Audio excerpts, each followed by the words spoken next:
the twilight's last gleaming, whose broad stripes and bright stars through the perilous fight o'er the ramparts we watched were so gallantly streaming, and the rockets red glare, the bombs bursting in air, gave proof through the night that our flag was still there.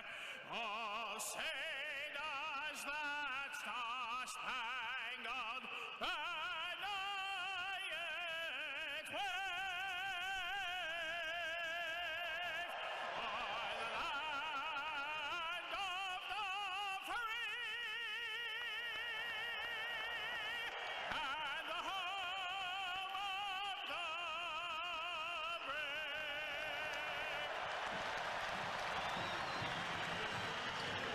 Congratulations on the cleared sinuses and welcome. It is the Elite Eight in the East Regional in Newark, New Jersey. We're still a good 15 minutes away from tip, but already a fever pitch after that version of our national anthem, and the building filling up here at Prudential Arena. Welcome everybody. Chris Stewart, Brian Passick, Tom Stike with you courtside. Jerry Kelly is our studio engineer. We are so glad that you are with us as the Tide and the Duke Blue Devils are set to tip things off. They have set the scoreboard clock at 10 minutes from now, and that's when we'll have the introduction officially of our starting lineups. But Brian, they've already been posted. Tyrese Proctor, Khan Knipple, also Kaman Maluak for Duke, along with Cooper Flagg and Sion James. That is their starting five. It's good, it's talented, it's a pretty deep roster, one that doesn't match Alabama's in terms of depth, but a great one nonetheless, and deserving of a #1 seed in this NCAA tournament. Yeah, and it starts with Cooper Flagg. He's, I think, the best player in the country. He's going to be the first pick in the NBA draft, does everything for John Shire and the Duke Blue Devils. 6'9", can play point, can play power forward, can go inside. And one thing that he's really improved on over the course of the years is ability to knock down open shots from deep, shooting just under 40% from three, leads them in assists. In the Sweet 16 matchup against Arizona, he was dominant. He had 30 points, 7 assists, 6 rebounds, 3 steals, did it all for the Blue Devils. He is not alone. They've got a couple other guys that are projected to be top 10 picks.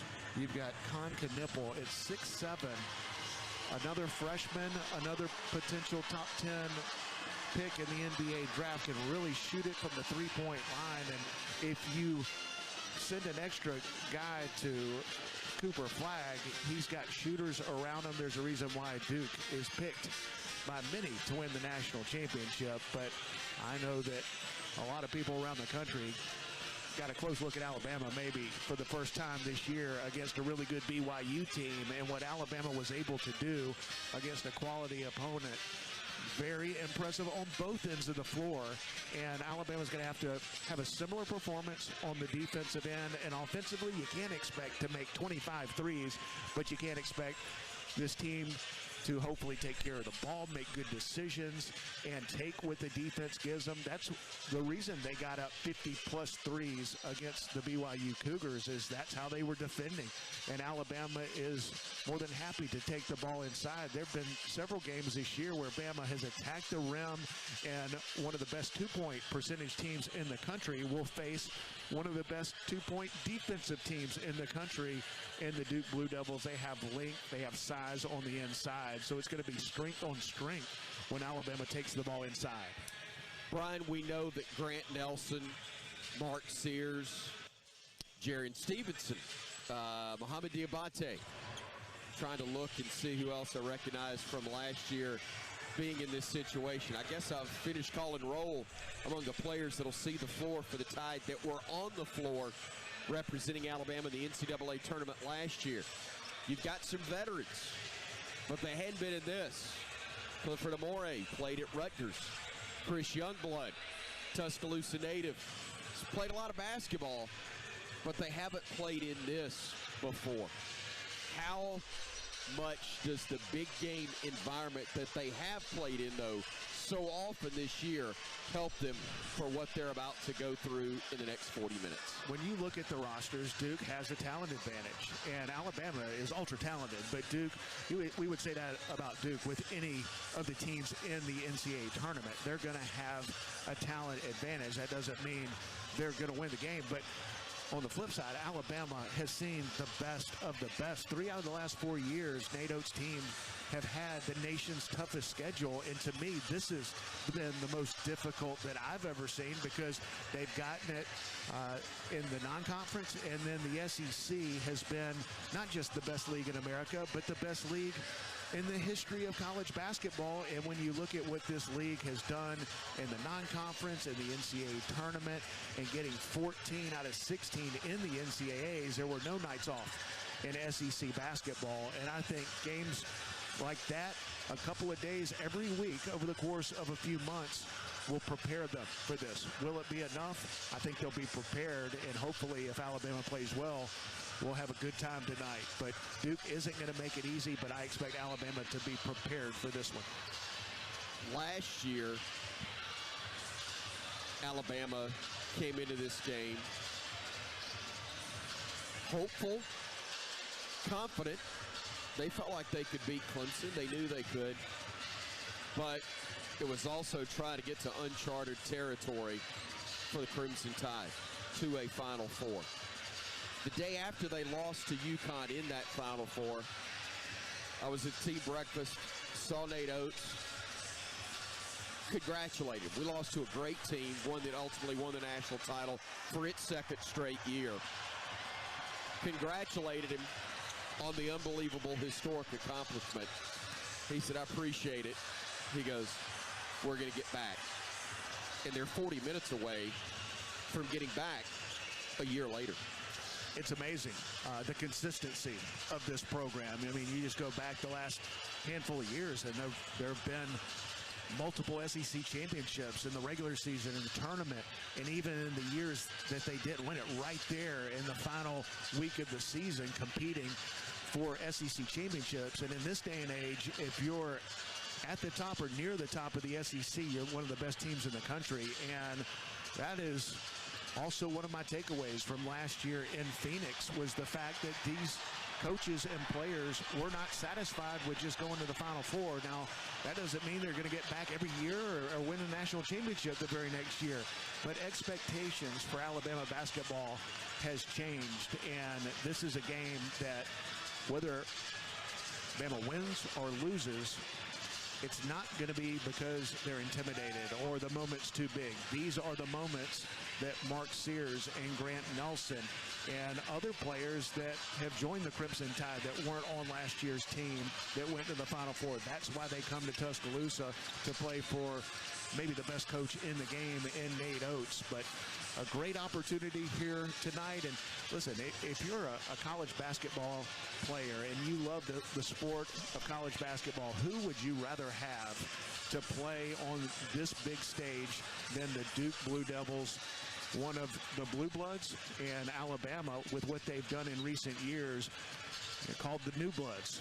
And a great opportunity for Alabama to play the best of the best and the most talented team in the country. Alabama is going to have to play well on both ends. I feel like they're going to be ready to play, and hopefully the shots fall, they take care of the ball, and do a great job defensively against this talented Duke team.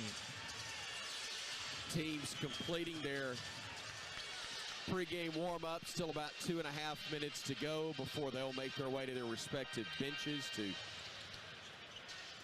get ready for the official introduction of the starting lineups. And again, Brian, this is one of only 2 times in the NCAA tournament where a team's got an opportunity to cut down nets. Granted, there are 4 games today. Florida's already cut down theirs in their region, and there will be 2 more games like that tomorrow. But again, it's in a region championship, and at the end of the Final Four on Championship Monday, when you get a chance to bring out the scissors again, a title's on the line here. In Bama, winners of the West last year try to win the East Regional here in 2025. Yeah, you go back a year ago, and Alabama, slight favorite against the Clemson Tigers, and that one, the game that I guess a lot of people were surprised by was the Sweet 16 game. When you were playing number 1 seed North Carolina, Alabama comes back from double digits down at halftime to win that game. The pressure was on Alabama in that Elite 8 game against Clemson, even though the Tigers had beaten Alabama earlier in the year.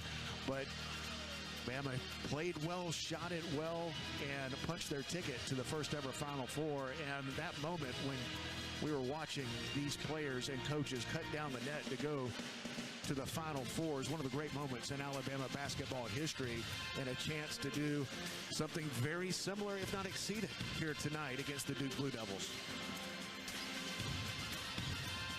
For the love, can we just start looking around this building? There are a lot of folks standing, certainly in the lower bowls. Looks like just about every seat has been taken up. In fact, you got a lot of folks that are coming down with their drinks, their hot dogs, their popcorn, headed to the final remaining seats that we see. It is great behind the Bama bench and scattered throughout the building. A lot of crimson. Men's basketball is what they hang their hat on at Duke University. And they're faithful. They've been following it for quite a while. Let's turn it over to the public address announcer and get ready for the introduction of tonight's starters. Men's basketball East Regional Final. This evening's game features the Alabama Crimson Tide and the Duke Blue Devils.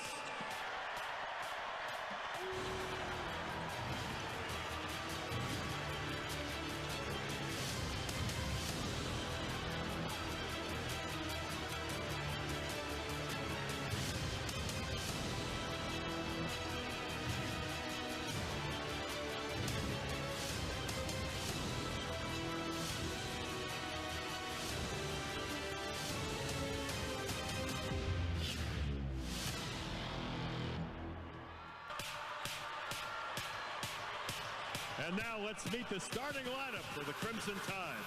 At forward, the 6'11" graduate student from Devils Lake, North Dakota, number 4, Grant Nelson.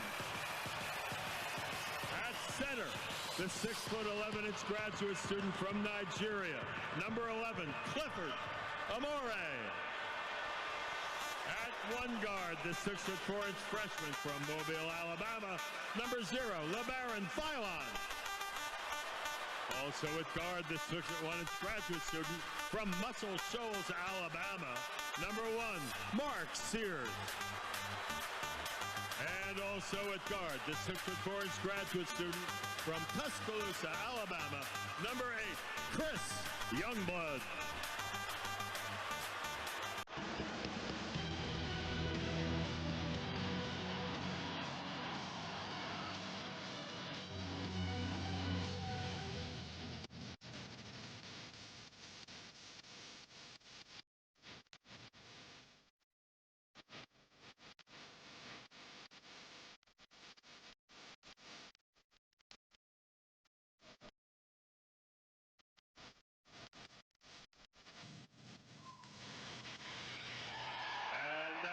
Meet the starting lineup for the Blue Devils. At forward, the 6'9" freshman from Newport, Maine, number 2, Cooper Flag. At center, the 7'2" freshman from South Sudan, number 9, Thomas Malak. At one guard, the 6'6" junior from Sydney, Australia, number 5, Tyrese Proctor. And Guard, the 6'7" freshman from Milwaukee, Wisconsin, Kei. And also at guard, the 6'6" graduate student from Sugar Hill, Georgia, number 14, Sion James.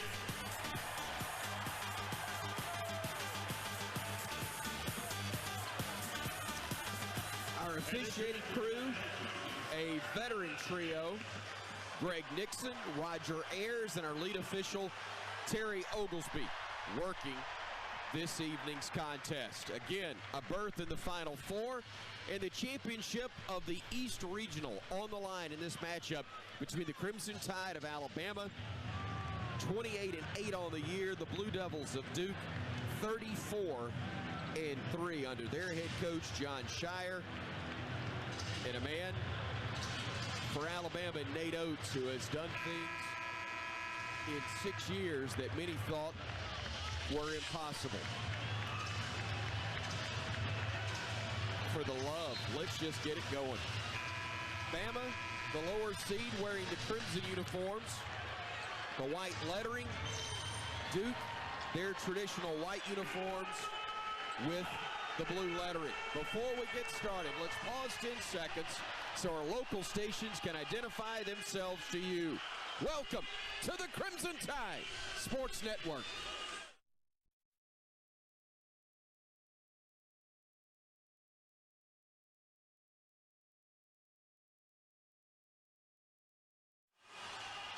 Jerry Kelly is our producer.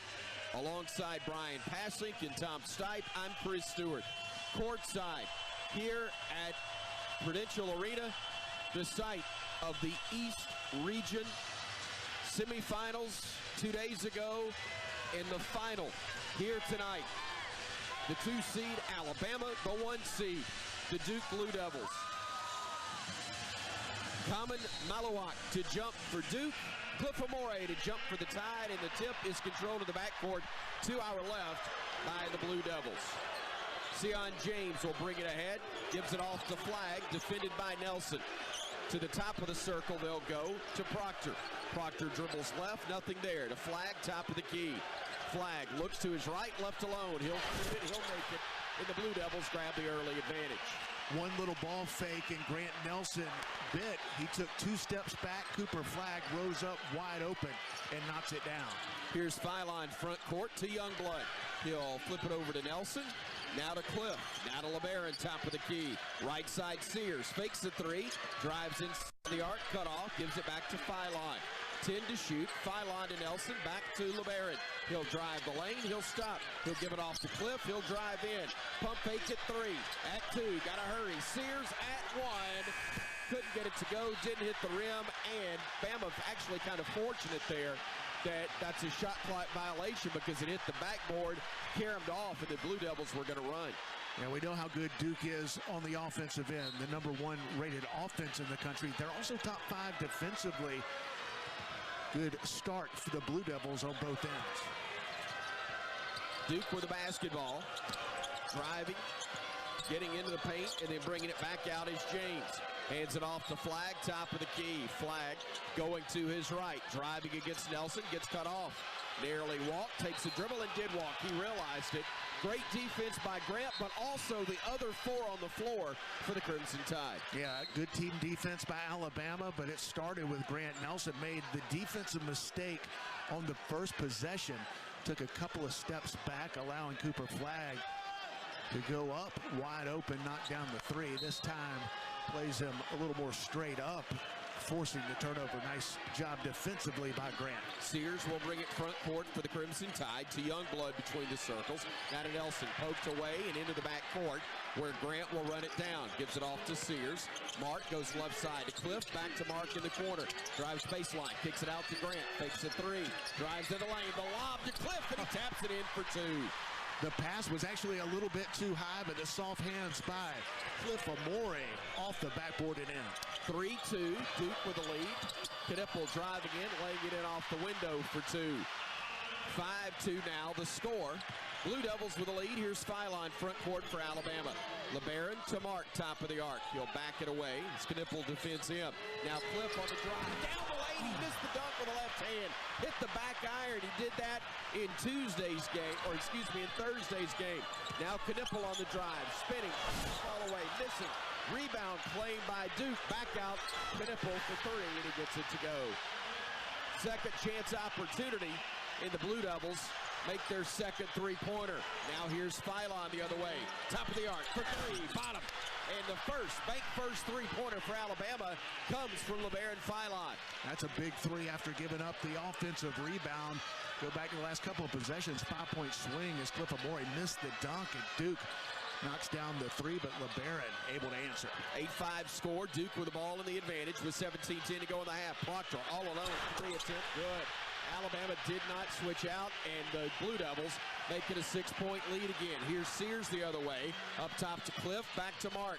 Trying to shake free from Flag, throws it away. Stolen on a nice play defensively by Proctor, lays it in for two. And just like that, Duke's got an 8-point lead, 13-5. Alabama, couple of key turnovers here in the early going, allowing the Blue Devils to get their crowd in it. Here's Sears throwing it over to Philon. LeBaron to Green. Corner three, no. Weak side rebound, fought for. Saved by Knippel. Tip, though, into the hands of the Blue Devils. Front court, Duke with it. It's Proctor. Swings it near side to James. Drives, poked away, got it back. Nearly walked, kicks it over to Flag on the far wing. To Proctor, top of the arc. Proctor trying to shake free. Kicks it over far side to James. James into the paint. Lost it on the way up. Lost it out of bounds. Possession will stay with Duke. Here comes Mohamed Diabate in, and Clifford Amore sitting down for the Crimson Tide with 7 to shoot, 16-11 to play first half, and Bam on the wrong side of a 13-5 score. Duke executing on the offensive end, and not a ton of resistance by Alabama. The Blue Devils 5 for 7, and one of those misses, an offensive rebound that kick out for three. Alabama's not been able to get stops here early. Flag driving against Mo, puts it up off the window, no good. Rebounded Chris, out to Mo, ahead now to Philon. LeBaron crossing over, had it poked away, stolen by Knippel, and here come the Blue Devils running the other direction. Front court, James going downhill, lost it on the way in. They call a reach on Mohamed Diabate, and it brings us to our first media timeout. First 4-minute segment of the game goes the way of the Blue Devils. They lead it 13-5 with 15:53 to go here in the first half from Newark on the Crimson Tide Sports Network from Learfield. Domino's delivers game day across Tuscaloosa and the surrounding area. Locally owned in Tuscaloosa for 30-plus years, the team at Domino's is proud to be a supporter of Alabama basketball and athletics across the capstone. Domino's would like to thank our customers for supporting our local business for over 30 years. Make Domino's your choice on game days year-round. Domino's is proud to deliver your Alabama Crimson Tide game days anytime. Just visit RollDomino's.com. Thanks for your business, and Roll Tide. Craving a cold, refreshing cocktail to enjoy during the game? We thought so. Crack open a can of Club Tales, the OG cocktail in a can. Club Tales is 10% alcohol and packed with delicious flavor to fuel your team's spirit. Why waste time mixing ingredients when you could grab a sunny margarita, screwdriver, or Bahama Mama that's ready to drink? Hype your game day with Club Tales, proud sponsor of the Crimson Tide. Find your closest cooler at clubtales.com. Must be 21 years of age or over. Moderation is the best action. This broadcast of the NCAA Division I Men's Basketball Championship is authorized under broadcast rights granted by the NCAA through Westwood One. It's intended solely for the private, non-commercial use of our audience. Any reproduction, retransmission, or other use of this broadcast without the express written consent of the NCAA and Westwood One is strictly prohibited. Tom Stipe, Chris Stewart, Brian Pasick. We are courtside. Bama's down 8 early, 13-5 to Duke, 15:53 to go in the first half. BP, first 4 minutes in or so and change. Not exactly the start Bama wanted. Yeah, Alabama has struggled against Duke here early on the offensive end. Duke 5 for 8, but a couple of those that they missed, they got back, kick out for an open three. Alabama turning the ball over 3 times in their first handful of possessions. That led to some runouts for the Blue Devils. A slow start for the Crimson Tide. Nate Oates goes to his bench early, trying to get a spark on the defensive end. Mo Diabate in this game. Jaron Stevenson, Aiden Holloway, a guy that can get hot from the three-point line. And Duke, a team that is picked by many to win the national championship, looking like it in the first few minutes, but Alabama needs to settle down, get some stops, take care of the ball. You know they are excited to be in this game, but got to settle down against a talented Duke team. Crimson Tide trying to win its 4th game in this NCAA tournament, having beaten Robert Morris, St. Mary's, of course, in the quarterfinal round of the East region, defeating the semifinal round, excuse me, of the quarterfinal of the East Regional. Crimson Tide able to knock off BYU, but now it's the Duke Blue Devils. Talk about new school or new blood versus blue blood. And the Blue Bloods have gotten off to the quicker start. At the line, Sion James, who knocks down the first. And the Blue Devils a perfect 3 for 3 from beyond the arc, and all 3 of those wide open. Defensive mistake on the first possession by Alabama, an offensive rebound and ball movement by the Blue Devils. They're clicking on all cylinders here early. Caleb Foster, a Hamburg, North Carolina native, checks in, replacing James, who hit both free throws to make it a 10-point game, 15-5. Aiden Holloway in for the Crimson Tide as Diabate will work to the top of the arc, plays off the screen, drives, dishes it back out. Aiden Sherrill, open three ball. The freshman knocks down the second bank first 3. In fact, it's a pair of freshmen that have hit our 2 3-pointers, and the Crimson Tide has made it a 7-point game. They work it to Flag on the far wing. Mo defending him, and that one goes out of bounds. Shoot it, Brian, pass it. Nice catch here courtside right next to me. I felt much better with you handling that one with me, but I felt best that it became Bama's basketball. Yeah, nice job defensively. That's what Alabama has to do here in this game, is get stops forcing a difficult pass. Just glad Malawak, the 7-footer, didn't come over here driving for it. Sears, Sherrill again for 3. Oh, freshman. Do it, freshman. Back-to-back for Aiden. And Alabama has pulled to within 4. 5 minutes into this first half here in Newark, New Jersey. Knipple looking, firing it over. Mulawak with a basketball. Sherrill guarding him. Flag with it, top of the arc. Driving into the lane, step back, fall away, no good. Rebounded, Mulawak, batted away and stolen by Diabate. Mo working, handing it off to Sears. Mark, back to Mo, your turn. A little bit off the mark, and the rebound controlled by Duke. Here come the Blue Devils, running the other way. They'll hand it off in the layup, good for 2 by Cooper Flag. It was a great job defensively on the previous possession by Mo Diabate to start the break, but couldn't make the shot. Holloway, Sherrill handing it to no one now. He gives it off to Sears. Mark on the drive, back to Aiden, fakes it, shoots it a little off the mark as rebounded by Diabate. Off the window, no, it wouldn't go, but a foul's going to be called on Duke. Great job by Mo Diabate on both ends of the floor. Thought he'd be someone that Nate Oates would go to early and often in this game because of his ability to defend, and he's guarding Cooper Flag, one of the top players, the best player in the country, according to NBA draft analyst. Mo Diabate getting on the defensive glass a few possessions ago. This time, an offensive rebound, gets Flag in the air, takes the contact, and he'll go to the line for 2. First one upcoming for Mohamed Diabate. And he knocks it down. Maybe the most improved overall shooter on this Alabama team from last year. Yeah, and that 3 that he just missed on the previous possession, that's his first miss from deep in the NCAA tournament. A perfect 4 for 4 coming into this one. He has played so well on both ends.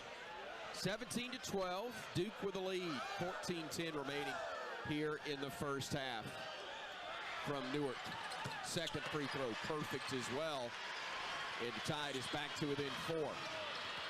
Sherrell, Holloway, Diabate, Stevenson, and Philon on the floor for Alabama. Foster giving it up, top of the circle. Tagumbu's checked in. They throw a beautiful backdoor pass, and throwing it home for 2 is Evans. Back to a 6-point lead for the Blue Devils. Philon with it, giving it up to Holloway.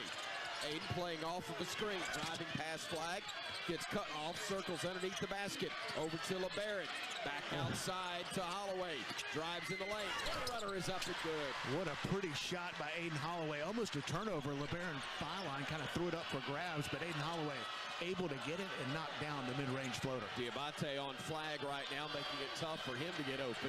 13:20 to go here in the opening half. Blue Devils lead by 4. Far side clock to the 14-footer is good, and Duke makes it a 6-point game again. Bama runs to the other end of the floor with Philon. LeBaron trying to size things up, has it top of the arc. Over to Stevenson, hands it off to Holloway. Aiden surveys the floor, inside Diabate, and he gets fouled. No, they call him for a walk before he got hacked, and I think that was the right call. Unfortunately, he saw the defender coming, wanted to draw the contact, but unfortunately shuffled the pivot foot, or maybe both of them, before he got a chance to shoot it. No, you explained it just right. He was about to get fouled, and that may have caused him to shuffle his feet just as he was going into his shooting motion. A missed opportunity right there for Mo. Darion Reed on the floor for the Crimson Tide, joining Clifford Amore off the bench. Duke with the basketball. Foster narrowly walked himself. Got away with juggling the basketball. Now they'll try a 3. Far side, no good. Rebounded Philon, and Bama's ripping and running. Down 6. Philon weaving through traffic. Oh, they're going to call the foul on the floor when he was about to go in and get a layup for 2. Instead, the whistle came out high, and that will be team foul number 2 on Duke. Alabama's been whistled for 1 in the first 7.5 minutes of this game.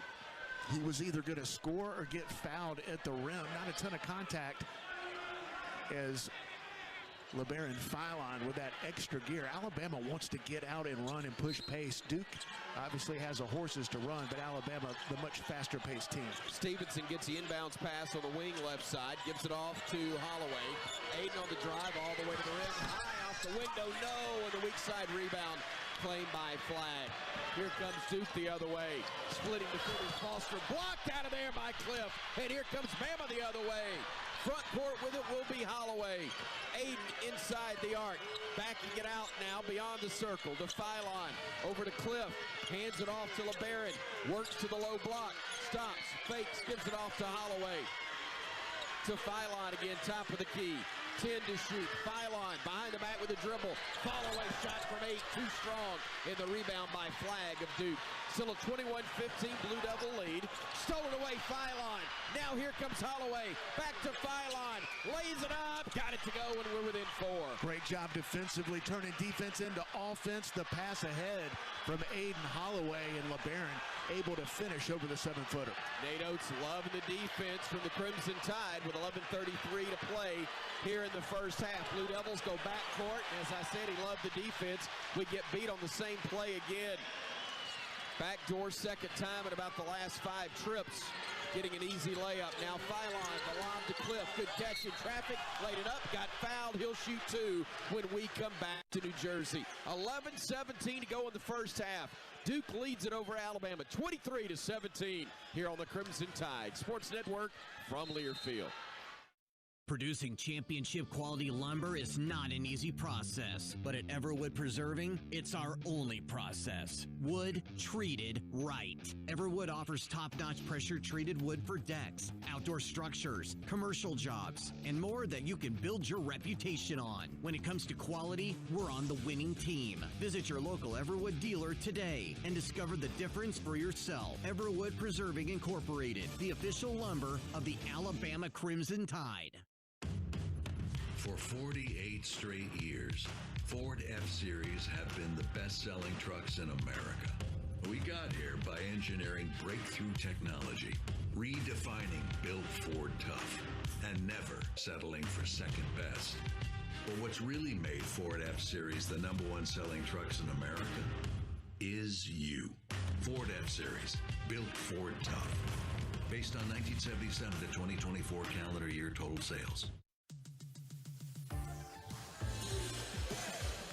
We're back in Newark at the Elite Eight. 11:17 to go in the first half. Bama trails to 23-17. Keep up with everything Alabama with the Alabama Crimson Tide mobile app. Presented by Cadence Bank. Download it now for free at the App Store and Google Play. BP still down 6, but it feels a little better since Bama turned up the gas defensively. Yeah, and it was the bench giving Alabama a spark. Mo Diabate doing the job defensively. Some deflections, some steals, getting out and running. And how about the freshman, Aiden Sherrill, with 2 threes, 2 for 3 from beyond the arc, 6 points, and both of those coming at critical times as Duke had just extended the lead to double digits, but the Alabama bench has come up big on both ends of the floor. Time to get Mark Sears going. He's got off to a little bit of a slow start over on the Alabama bench now, and it's been LeBaron Philon the last few possessions. He and Aiden Holloway doing the job defensively, deflections, and getting out and running. Alabama, the fastest paced team in the country, feels like they can get out and outrun the Duke Blue Devils. And they've been able to on a couple of occasions, but you got to get stops to do it. Alabama's created some turnovers, and even though Bama's turned it over 4 times, they haven't given up as many points off those turnovers as the Duke Blue Devils have so far here early on. 7 points off those Duke turnovers for Alabama. Crimson Tide trying to advance to the Final Four for the 2nd consecutive year. Duke, of course, no stranger to this time of year, still being busy, but only the 3rd time in program history that Alabama has been to an Elite Eight. Mark Godfrey's Crimson Tide in 2004 did it for the first time.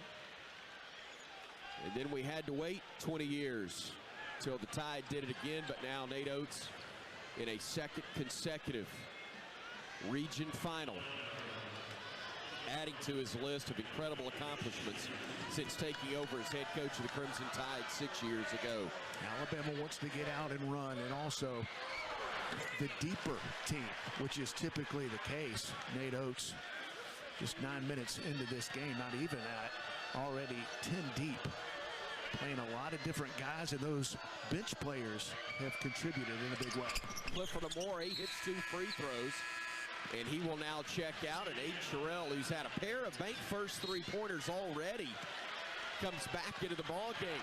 4-point Duke lead with 11-11 remaining in the opening half.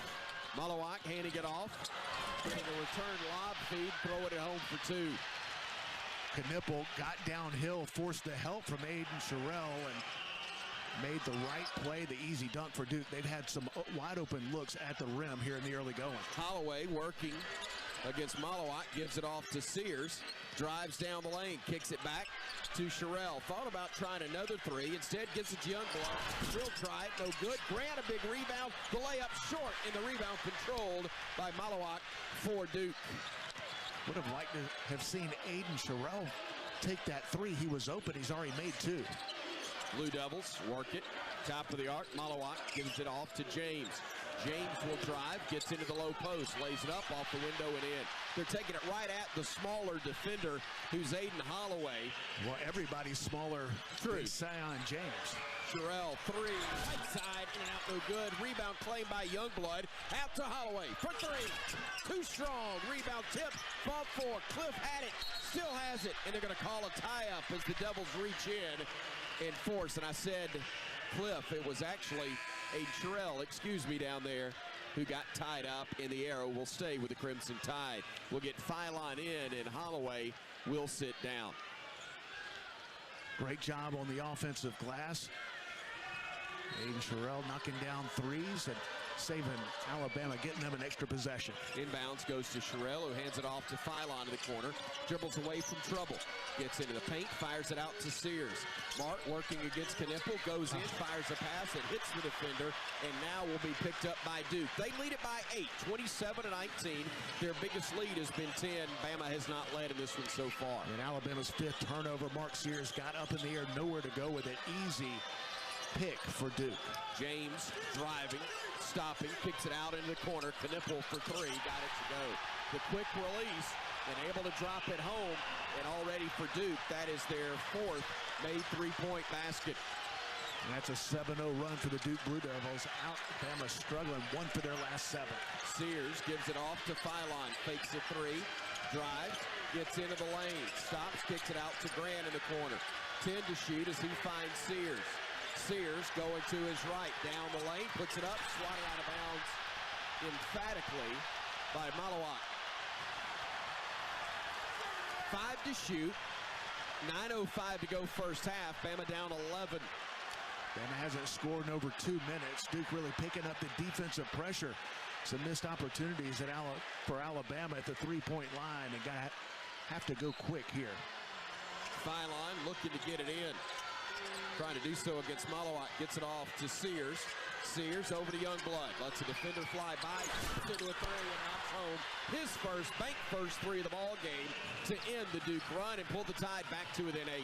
Huge shot right before the shot clock buzzer went off. Beautiful ball fake. Put it down one time. Gathered himself, and Chris Youngblood knocked it down.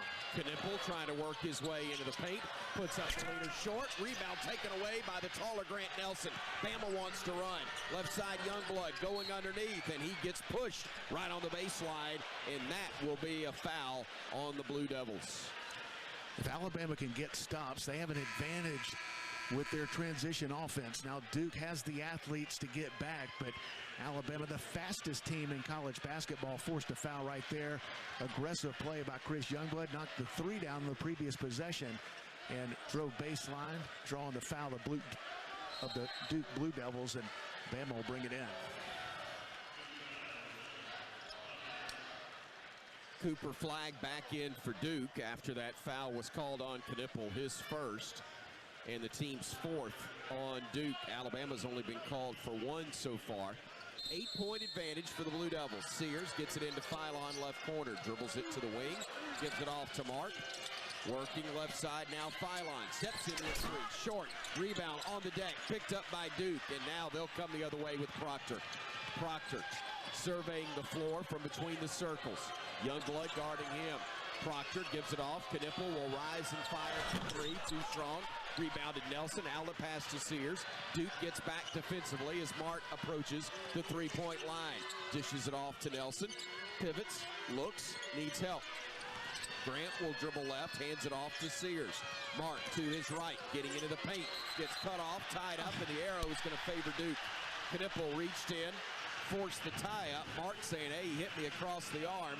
Didn't get the call for the men in stripes, and we've come to the under 8 media timeout. 7:57 remains in the first half. Duke leading it 30-22 here on the Crimson Tide Sports Network from Learfield.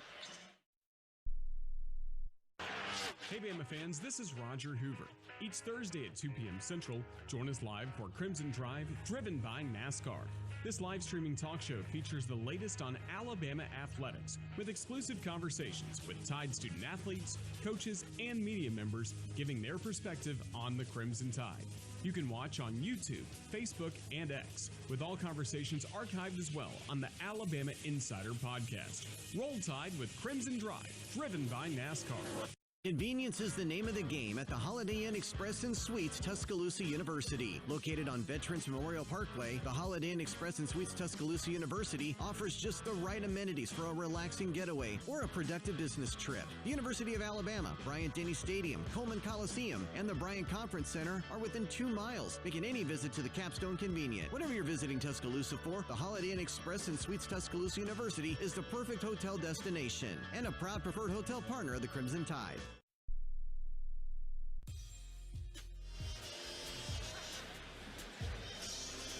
7:57 to go in the first half. Duke leads Bama 30-22.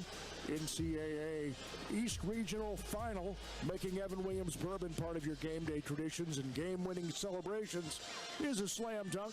Visit evanwilliams.com to find a bottle near you. Evan Williams, Kentucky Straight Bourbon Whiskey, Bardstown, Kentucky. Think wisely, drink wisely, and roll Tide. BP, what are you seeing? What does Bama need to do differently here?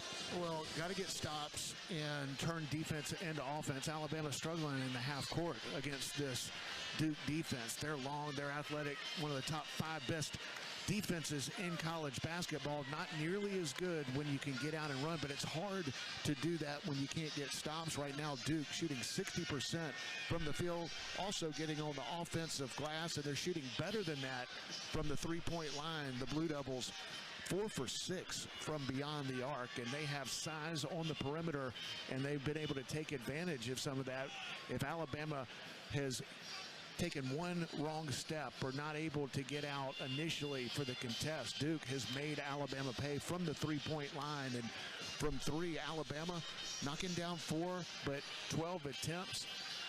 Duke doing a good job of forcing some difficult threes for Alabama, and you see the length of the Blue Devils at the rim. Alabama's had some looks that they typically make, but you've got a couple of 7-footers in there and have to change the trajectory and the arc of those shots, and Alabama hasn't been able to convert at as high a rate as they normally do. It's one of the things that makes this Duke team so good on the defensive end. Out of the timeout, Youngblood, Diabate, Nelson, Philon, and Sears, the 5 on the floor for the Alabama Crimson Tide. Nudawak, the big man on the floor, along with Cooper Flagg, Knipple, Proctor, and James. James has the basketball between the circles, out high, throws it over onto the far wing. Catch and shoot 3, no good. Long rebound to Bama. Here comes Philon running. Philon running, looking. Sears, top of the arc, steps into a 3. Short, rebound, fought for, and claimed by James for Duke. Looked like he almost got interfered with inadvertently by his teammate, Grant Nelson. But now Knipple on the drive, spinning the lane, shooting, scoring, and he is fouled by LeBaron Philon. Well, we talked so much about Cooper Flagg, projected to be the #1 overall pick in the NBA draft, but Con Knipple, 6'7" freshman, can shoot it from 3, also has the size to go inside, and he's taken advantage of that on a couple of occasions. Alabama misses the open 3 on one end, and Duke comes down in a 3-point play on the other. This Duke team's so talented, and right now they're playing well on the offensive end, and Alabama can't get a shot to fall. 1 for their last 8. Knipple converts the and 1, and Duke again leads it by 11, matching their biggest advantage here in the opening half. Holloway back in the game for Bama, working against Flagg. Holloway going right, dribbling away from trouble now, backing it out beyond the arc. Shoot it, little man. Gives it off to Nelson. Nelson looking to his left now. Plays off the screen, hands it off to Philon. LeBaron will drive, gets into the paint, kicks it back out. Youngblood at 5, at 4. Nelson has it at 2, launches a 3, no good, and the rebound claimed by Flagg on the weak side. Instead of just shooting it, he tried to draw a foul as Flagg will drive into the lane.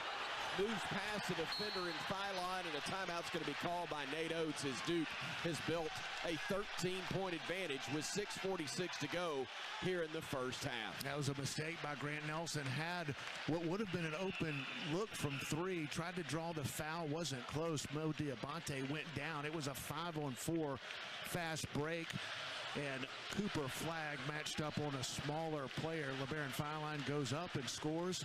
And right now, Duke looking great on both ends. Timeout on the floor, 6:46 to go in the half. Duke leads at 35-22 here on the Crimson Tide Sports Network from Learfield. Hey there, Bob Baumhauer again, and it's time to hoop it up at Baumhauer's Victory Grill with our Slam Dunk specials. It's nothing but net with a pound of our world-famous wings. Tip it off with our party-ready trays, including traditional wings, buttermilk fried chicken tenders, and hot lips, to name a few. Want a cold beer with those wings? How about $7.99 pitchers of Yingling served all day? 7 days a week. Break out those brackets and bring the gang to the best watch party place in town. Baumhauer's Victory Grill, the true king of wings. Medical Properties Trust is proud to support the Alabama Crimson Tide, supporting our athletes, helping them learn skills like teamwork and perseverance will serve them the rest of their lives. MPT helps hospital operators around the world unlock the value of real estate to invest in people, technology, and achieve long-term growth. Medical Properties Trust, at the very heart of healthcare.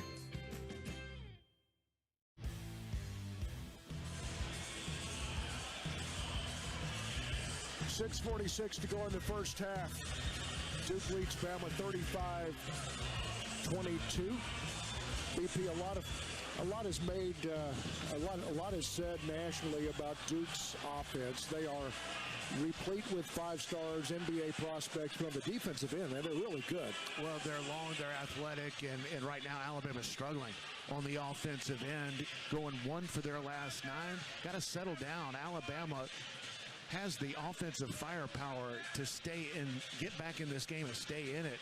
But right now, not getting the looks against this Duke defense. Some of it self-inflicted, some of it you give Duke credit. But Alabama, if they can get stops consistently, so much better in transition against this Duke team than when their size and length in the half court. But right now, Alabama having a hard time getting stops. Duke shooting 61% from the field, 14 for 23. They're getting some of those back on offensive rebounds, and Alabama struggling. 1 for their last 9, just shooting 32% overall here in the first half. Brian, is it the pace that concerns you more so than the score itself? Well, you can't run if you're not getting stops. And when your opponent's shooting 60+%, you can't play the type of basketball that you want to against a team as good as Duke. So Alabama, a great offensive team. They've been better on the defensive end.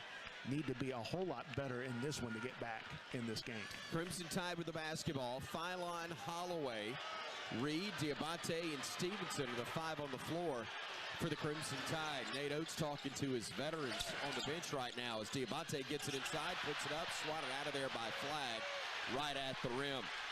Possession will stay with Bama with 19 on the shot clock. 6:36 to play in the first half. The length of this Duke team, that was well run and executed. Mo Diabate got the ball a couple feet from the basket. Beautiful pass, but Cooper Flag at 6'9", with his length and athleticism, able to knock it out of bounds. Diabate with the basketball, looking to his right. Dribbling to the top of the arc, taking the dribble to his right, going against Flag, puts it up with the left hand. That ball looked like it hit the backboard as it was blocked by Duke, but out of bounds, they say, touched last by the Crimson Tide. Mo thought it was basket interference, but apparently not. Nate Oates wanting a foul call from the official on that side, and Greg Nixon, neither getting anything to their satisfaction as Bama trails by 13 with 6:15 to go first half. Down low, they try to throw it to Milwaukee, and he loses it out of bounds. There's actually no chance to snare that one from Knipple. Alabama 0 for their last 5, 1 for their last 11. Last possession, a couple of good looks, but the length of Duke able to force some misses. Stevenson to Holloway. Aiden back to Stevenson. Corner 3, too strong. The rebound control by Flag of Duke. 1 and done for Bama on the offensive end. Here come the Blue Devils the other way with James. Lost it. Reed with the basketball. Going behind the back with the dribble. Stepping through. Laying it up high off the window and in. What a play by Darion Reed. And hopefully that'll switch things back the other way for Bama as the Tide is to within 11. Great job defensively with the steal. Beautiful ball handling, and got it up high over Cooper Flag to finish. James handing it off Proctor. His lob goes to the big man, and Malawak able to throw it home. Back to a 13-point lead. Bama with the basketball. Holloway looking, working against Flag. Gives it off to Phylon, right wing. Over to Holloway. He'll let it go from the bottom. Aiden Holloway from almost at midcourt let it go.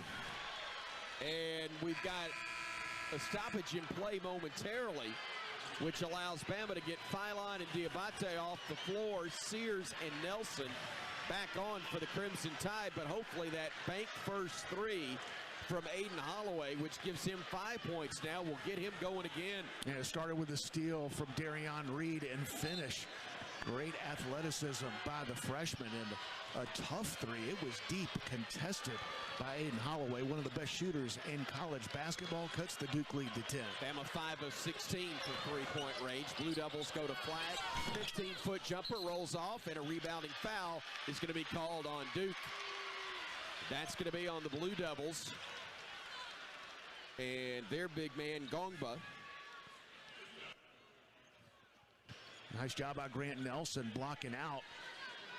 Alabama's gotten a couple of stops, and with the one exception of the Darion Reed steal and finish, not live ball turnovers or stops, is Alabama going up against this half-court defense. Nelson to the rack for two, and Bama's got it back to an 8-point game. The easiest two of the game for Alabama. High pick and roll defensive mistake by Duke, and Grant Nelson makes them pay with the dunk. And a timeout for the Blue Devils. John Shire using the timeout there. And I believe it's going to bring us, nope, not going to bring us to immediate timeout. It's only a 30. So we'll keep it right here. And probably good for Alabama there, Brian, that it's not a full 1 minute timeout or more as we get here at the NCAA tournament, because they want to keep going, get a little more of that momentum as they pull to within 8. Yeah, nice job defensively. Grant Nelson with the block out, forcing the over the back call, and then high pick and roll. Alabama able to spread out the Duke Blue Devils really for the first time, because every time Bama has gone with a high pick and roll, you've had a couple of guys right at the rim forcing difficult shots, changing shots, blocking shots. This Duke team saw it on Thursday night. So impressive with their length, athleticism on the defensive end. We knew what they could do offensively.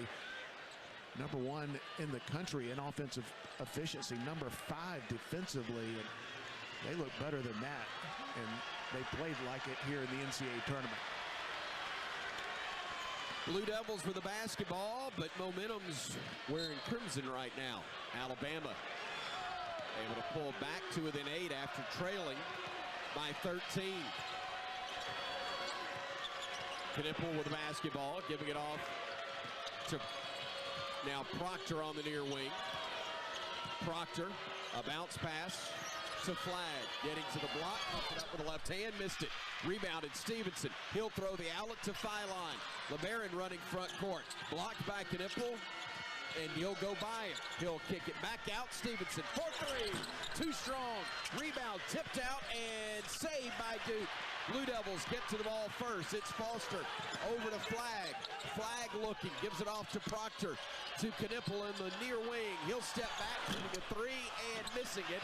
And the rebound claimed by Philon. Bama running the other way. Philon front court, setting things up, playing off the screen from Reed. Philon surveying the floor, going right, going to the rack. No look, Grant the flush. Beautiful pass by LeBaron Philon. High pick up high from Mark Sears. He drives the lane. The timing of the cut by Grant Nelson and Alabama on a 7-0 run. Bama to within 6 with 3:20 to go in the half. Flag going left in the lane. Runner off the window. No. Rebound tipped. Oh, and we gave it right back to him. They give it to Flag inside. Pivots, flips it back out. Catch and shoot on a 3, and it's good. Oh, Caleb Foster on what was a gift from Alabama. We had 3 guys there, and nobody grabbed the basketball. Sears with it now as Bama trails by 9. Reed for 3, too strong. Rebound fought for and claimed by Flag, and the Devils want to run. Flag leaving it for the trailer, who swings it now to Proctor. He'll go down the lane. Runner is up and no good, and Philon is going to be called for the personal foul, bringing us to our under 4-minute media timeout. 2:42 remains in the first half. Yeah, they lead by 9, but a pretty good ball game going. 40-31, Duke with a lead here on the Crimson Tide Sports Network from Learfield. This is Coke Zero Sugar. Could I be the best Coke ever? Try and taste with your ears. Hear those bubbles? Imagine them tingling on your tongue. Fizzy deliciousness. Listen to that cascading liquid. A mouth-watering waterfall. Irresistibly tasty. Zero sugar. Crisp. Refreshing. and ice cold. Is Coke Zero Sugar the best Coke ever? Try and decide. Let's huddle up and make things happen with the only cards for T-Town. The University of Alabama Regions Visa Debit Card and Prepaid Regions Now Card. They're a win for your wallet and a big roll tide, whether you're purchasing stuff for game day or every day. Want to go all in on confidently showing your Tide pride? Order your card now at regions.com/GoBama. Regions, official bank of the SEC. Member FDIC. Terms, conditions, and fees apply.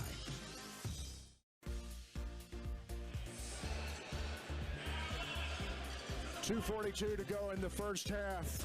East Regional Final. Duke leads Bama 40-31.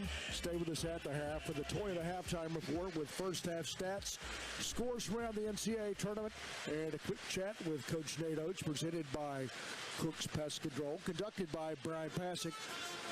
What do you think the coach is thinking now? We're in that all too dangerous last four, first four territory, BP. Yeah, finish strong and take advantage of the opportunities that you're getting. Alabama's had some, and a mistake on the previous possession is Alabama not able to finish off the defensive possession. Nobody grabbed the ball, and the result, Duke gets it back, kicks it out to an open three-point shooter. The Blue Devils, a good three-point shooting team, but not what they've shown here in this one. Now they're getting some open looks, but 5 for 9, 56% from the three-point line. Alabama's made 5 of their own, but on 18 attempts. Love that the Alabama bench has come in and played well. Darion Reed giving Alabama good minutes on both ends of the floor. And, of course, Aiden Sherrill with a couple of made threes. Need to get Mark Sears going in this game. Duke has done a great job on Mark, coming off a 34-point performance against BYU in the Sweet 16. Made 10 threes in that game. Sears 0 for 3 in this one, 0 for 2 from beyond the arc. Has not scored, but he does have 3 assists. Duke limiting Mark Sears here early, but we've seen Mark get going. Needs to here, hopefully, late in the first half. Flagg has 7, 5 boards, couple of assists. He has 2 turnovers. Mark has 3. Knipple, though, 11 points for Duke and a couple of steals in his 14 minutes of action. It'll be Proctor at the stripe, shooting the first of 2 shots, trying to add to a 9-point Duke advantage. Bama's had it as close as 3 after Duke had built a double-digit lead. Then they pushed it back up to 13. Crimson Tide was able to work it back down to 6, but now the Blue Devils making 1 of 2 free throws. That one misses, and the lead's at 10. 41-31 Duke. Here's Sears working to his left now. They switch on him and have Brown guarding him. Sears going left side, going baseline, going underneath, had his pass batted away by Flagg out of bounds. They're anticipating that skip pass to the corner very well. Yeah, and Mark Sears did a good job of not throwing it, not turning it over, and Alabama inbound the ball. 14 seconds on the clock. Call it, said skip pass, incorrect. Hammer pass, I think is what they call it. Is now Nelson will go to Mark with 10 on the shot clock. Sears at 7, at 6. Sears from 15, bottom. Maybe that'll get him going. Knocks down his first points. Unconventional, a 15-foot jumper, but that's what was open. Yeah, and it got him going against BYU. That was his first made shot, 15 feet from the corner. And Alabama to win this game is going to need Mark Sears. Devils nearly turn it over. They work it to the top of the arc. They'll drive. Brown then throws it back toward midcourt. Saved by Porter. Now they go to Flagg at 7, and a hold is going to be whistled on Clifford Amore. Just Alabama's 14th foul, so no shots. Duke fortunate to not turn it over. Ball almost went out of bounds. Nice save, getting it to Cooper Flagg, who was matched up on Cliff Amore. And Duke will have to inbound the ball. And a whistle before they can inbound it, as Brown will sit down, and Kamen Malawak will check in for Duke. And with that, Aiden Sherrill will check in for the Crimson Tide. Clifford Amore will sit down. Sherrill with a couple of bank first threes, and he's actually fared well against Malawak. Stretching the floor with him out there. Now they inbound it to Knipple on the wing. He'll drive into the lane. He'll spin, he'll shoot, he'll miss. Rebound, fought for, and they're going to call a foul on the Blue Devils. That's going to be on Knipple, and that's going to be his second, Brian, isn't it? Or his first, excuse me. Yeah, nice job defensively by Chris Youngblood. Aiden Sherrill. The hustle by Sherrill getting on the floor for the loose ball. Took the foul. That's the 16th foul for Duke here in the first half. So Alabama, they can draw a foul, be shooting last minute and a half or so. Bama bringing it front court. Nelson taking it to the left wing with the dribble still alive. Gives it off Holloway, top of the arc. Drives right side. Has Malawak against him. Holloway trying to shake free. Gives it off to Sears. Mark fakes a three. Drives into the lane. Flips it back. Holloway. Open three. Short. Rebound. Fought for. Tipped in the air. Batted around, and Duke comes out with it. They get it near side. On the wing, it's Foster. Foster with 1:15 to go in the half. Drives in. They call the foul on the floor on Alabama's Chris Youngblood. And on CY, that will be his first personal foul. Only the 15th foul on Alabama. Duke has been called for 6. Beautiful move from Mark Sears trying to get his 4th assist. Find Aiden Holloway in rhythm. It was deep, but a beautiful pass to get inside. The defense converged. Aiden Holloway, one he can knock down, a little short with it. Bama 5 of 19 from 3.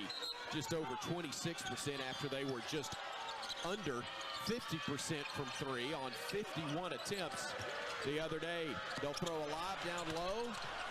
Malawak caught it, laid it up, got it to go over Nelson. 43-33, the lead goes back to 10 with 1 minute remaining in the half. Sears on the far wing trying to shake free from Proctor. Now he's got Malawak on him. Goes to the left wing, they switch to Knipple. Sears, top of the arc. Youngblood driving left, getting downhill, lays it up and in with the left hand. Got to the rim, the shot blocker was away from the basket, and Alabama able to take advantage and make it an 8-point game again with 37 seconds remaining in the half.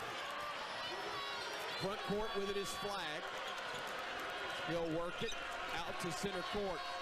Deliso with the shot clock now at 15, the game clock at 24. First half clock here.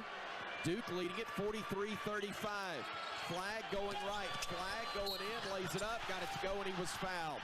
The late rotation, it looked like, Brian, from Aiden Sherrill. Help got there, but a little bit late, didn't it? And I know you lost your earpiece. We'll get back to you in a second. I don't know if you could see from your spot that last play, but it looked like Bama was late getting help defense coming over. Yeah, Duke's been really good moving the ball, and Cooper Flag able to finish through contact. 16 seconds to play here in the first half. Alabama should get the last shot, but a big three-point play opportunity coming up for Duke. Flag, who's got 9 in the half, trying to get it to 10. He had 30 in the last ball game. Knocks down the free throw and gets the lead back up to 11. Bama's going to hold it for the final shot. Shot clock is dark. Game clock's at 10. Sears front court at 9 and 8. Now at 7. Sears left side at 6. Driving to the hole at 5. Throws the pass to Nelson. Driving at 2. Got it to go at 1.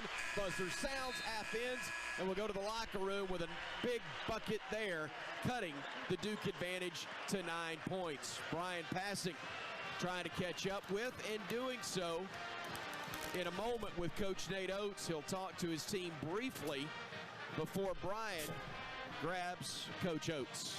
Thoughts in the first half? Struggling on both sides of the ball. Our switch attack on offense hasn't been good. Our guards got to get downhill, put pressure on the switch. On defense, we're not communicating well enough. I mean, it'd be one thing if they're just making tough shots in our game plan, but they're not executing it well enough. So good thing is it's only 9, and we played about as bad as we can play, so we got to come out early in the second half, turn this thing around. Thank you, Coach. Thank you, Coach. Thank you, Brian. And thank you to Cook's Pest Control, which gives Pest the full court press. Call Cook's today to protect your home and business from pest and termites. 46-37, Duke leading Alabama.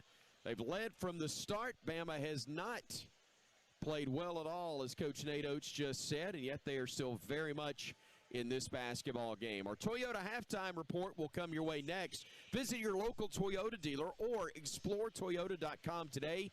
Take advantage of the amazing deals on a full line of vehicles, and no matter your destination, Toyota goes with you. Toyota, let's go places. Duke by 9 at the half here on the Crimson Tide Sports Network from Learfield. When the game goes into overtime. But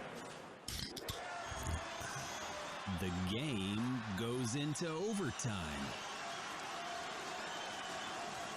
The choice to enjoy is easy. Bud Light. Easy to drink, easy to enjoy. Enjoy responsibly. Anheuser-Busch, Bud Light Beer, St. Louis, Missouri. Let's huddle up and make things happen with the only cards for T-Town. The University of Alabama Regions Visa Debit Card and Prepaid Regions Now Card. They're a win for your wallet and a big roll tide, whether you're purchasing stuff for game day or every day. Want to go all in on confidently showing your Tide pride? Order your card now at regions.com/GoBama. Regions, official bank of the SEC. Member FDIC. Terms, conditions, and fees apply.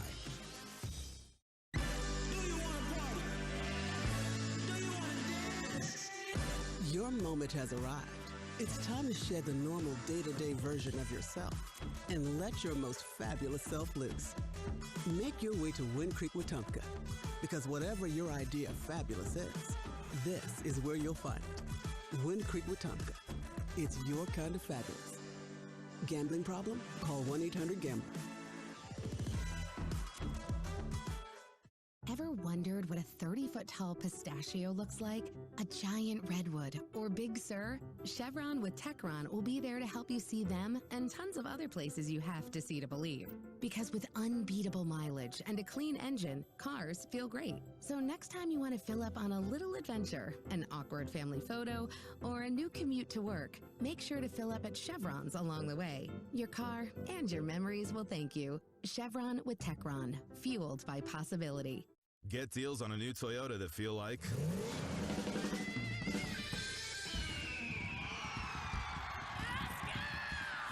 Visit your local Toyota dealer for the Ready, Set, Go event. Get 1.99% APR for 36 months on a new 2024 Toyota Tacoma Hybrid. Offer valid through March 31st, 2025. Zero down for well-qualified buyers with approved credit and financing through Southeast Toyota Finance. $28.64 monthly payment for every $1,000 finance. Excludes tax, tag, registration, title, and dealer fee. See deal for details. Toyota, let's go places. Crimson Tide Basketball is brought to you by Bud Light, easy to drink, easy to enjoy. Club Tales, the original cocktail in a can. Medical Properties Trust, at the very heart of healthcare. And by Cook's Pest Control. Cook's, the South's most trusted name in pest control and proud sponsor of Alabama basketball. Welcome to the Toyota Halftime Report.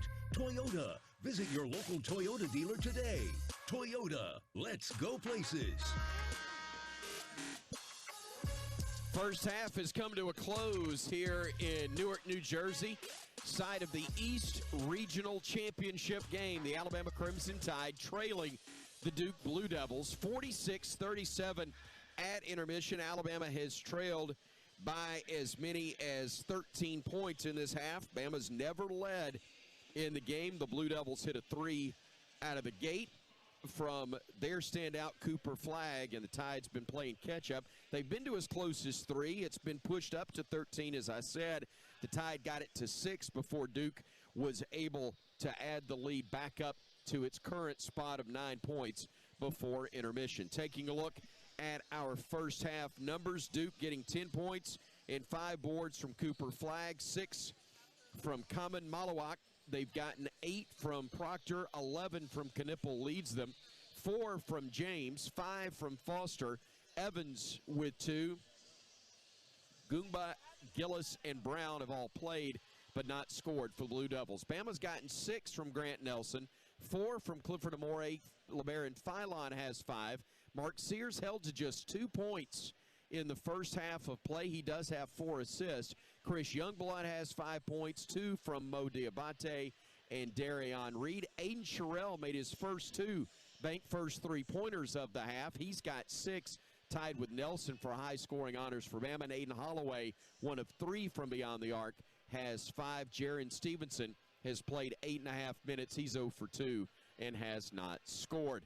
Duke 46, Bama 37. We continue with the Toyota halftime report, but right now, why don't we pause 10 seconds for station identification. This is the Crimson Tide Sports Network.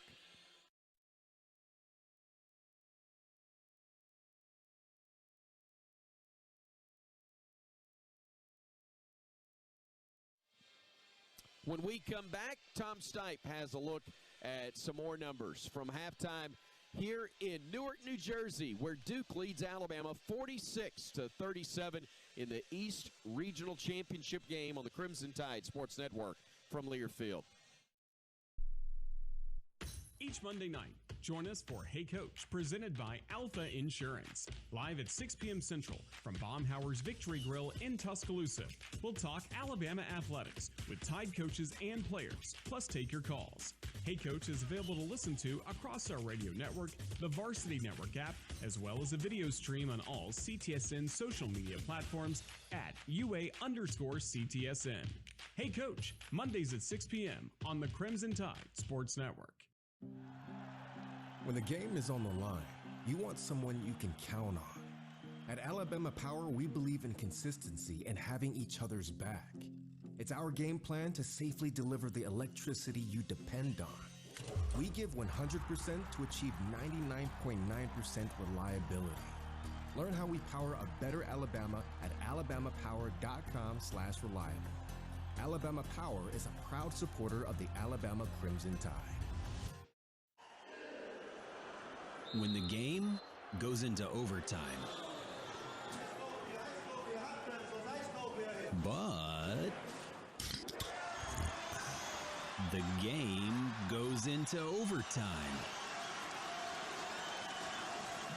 The choice to enjoy is easy. Bud Light. Easy to drink, easy to enjoy. Enjoy responsibly. Anheuser-Busch, Bud Light Beer, St. Louis, Missouri.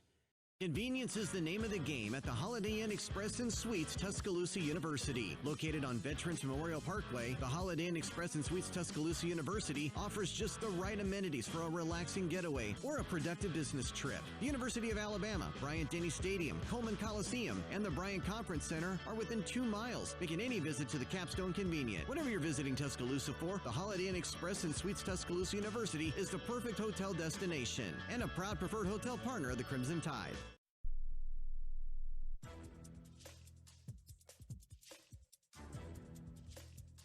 This copyrighted broadcast is an exclusive presentation of Learfield under the broadcasting rights granted by the University of Alabama. Reuse of this presentation is prohibited without the expressed written consent of the university and Learfield. Announcers are provided by Learfield and approved by the university.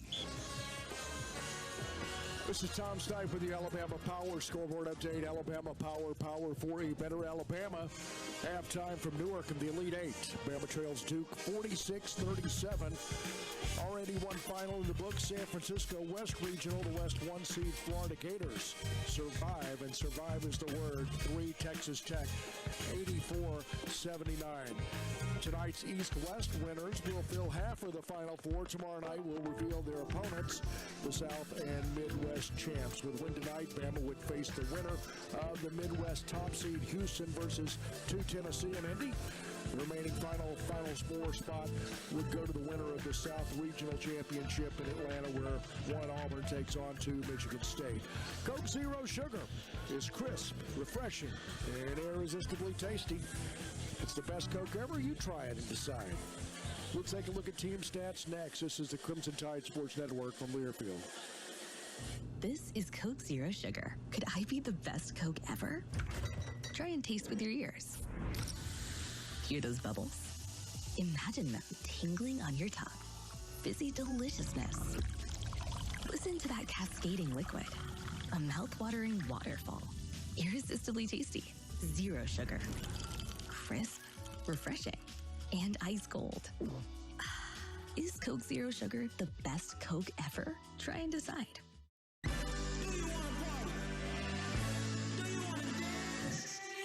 Your moment has arrived. It's time to shed the normal day-to-day version of yourself and let your most fabulous self loose. Make your way to Wind Creek, Wetumpka, because whatever your idea of fabulous is, this is where you'll find it. Wind Creek, Wetumpka. It's your kind of fabulous. Gambling problem? Call 1-800-GAMBLER. Favorite jeans, favorite shirt. Yakinick a sausage and I'm firing it up. Yeah, everybody knows how I get my grill on. You can smell that flavor up and down the road. It's a little taste of heaven, and everybody knows. That's how I get my grill on. Kanaka sausage. It's just a little taste of heaven. Sports bring us together. The sickness can keep us apart. Don't miss out on what matters most. Vaccines help keep you in the stands while we are on the court. Staying up to date on your vaccines, including for respiratory viruses, keeps you in the game, protecting yourself and those around you. Be here, be healthy. Visit alabamapublichealth.gov/IMM for more information. For 48 straight years, Ford F-Series have been the best-selling trucks in America. We got here by engineering breakthrough technology, redefining Built Ford Tough, and never settling for second best. But what's really made Ford F-Series the #1 selling trucks in America is you. Ford F-Series, Built Ford Tough. Based on 1977 to 2024 calendar year total sales. Gives it off to Phylon right wing. Over to Holloway. He'll let it go to the bottom. Aiden Holloway from almost at midcourt let it go. Bama running the other way. Phylon front court. Setting things up. Playing off the screen from Reed. Phylon surveying the floor. Going right. Going to the rack. No look. Grant the flush. Bama trails Duke at the half, 46-37, and the sounds of the game are presented by Beatbox, the original party punch, and an official sponsor of the Crimson Tide with a lineup of bold flavors that are low sugar, gluten-free, and resealable. Beatbox has a flavor for everyone. Look for it across the Southeast for your next tailgate. Bama stats, halftime shooting percentage, 40% overall, 26 outside bank first three land, 4 of 4 from the foul line for Duke, 56 overall, 56 outside the arc, 5 of 6 from the stripe. Team rebounding, Duke leads at 18-17. Turnovers, Bama and Duke both have 6. Again at the half, Bama trails Duke 46-37. That does it for the Toyota halftime report. Second half's coming right up. This is the Crimson Tide Sports Network from Learfield. The Alabama Insider Podcast is the official podcast of Crimson Tide Athletics. Catch full episodes of Hey Coach and the Kalen DeBoer Show, Crimson Tide Rewind, Crimson Tide Today Daily Reports, plus full interviews from Crimson Drive driven by NASCAR. Download and subscribe to the Alabama Insider Podcast on Spotify, Apple Music, Amazon Music, and all podcast platforms. Roll Tide with the Alabama Insider Podcast. At Red Diamond, we know that there's simply nothing better than the perfect sip of fresh brewed iced tea. And we've been working hard to make sure choosing Red Diamond is always easy, with only simple ingredients, water, tea leaves, and pure cane sugar, or no sugar. We make sure our tea tastes like, well, tea. Stop by your local cooler and pick up a gallon for a perfect sip today. Red Diamond. Perfect's not easy. Get deals on a new Toyota that feel like...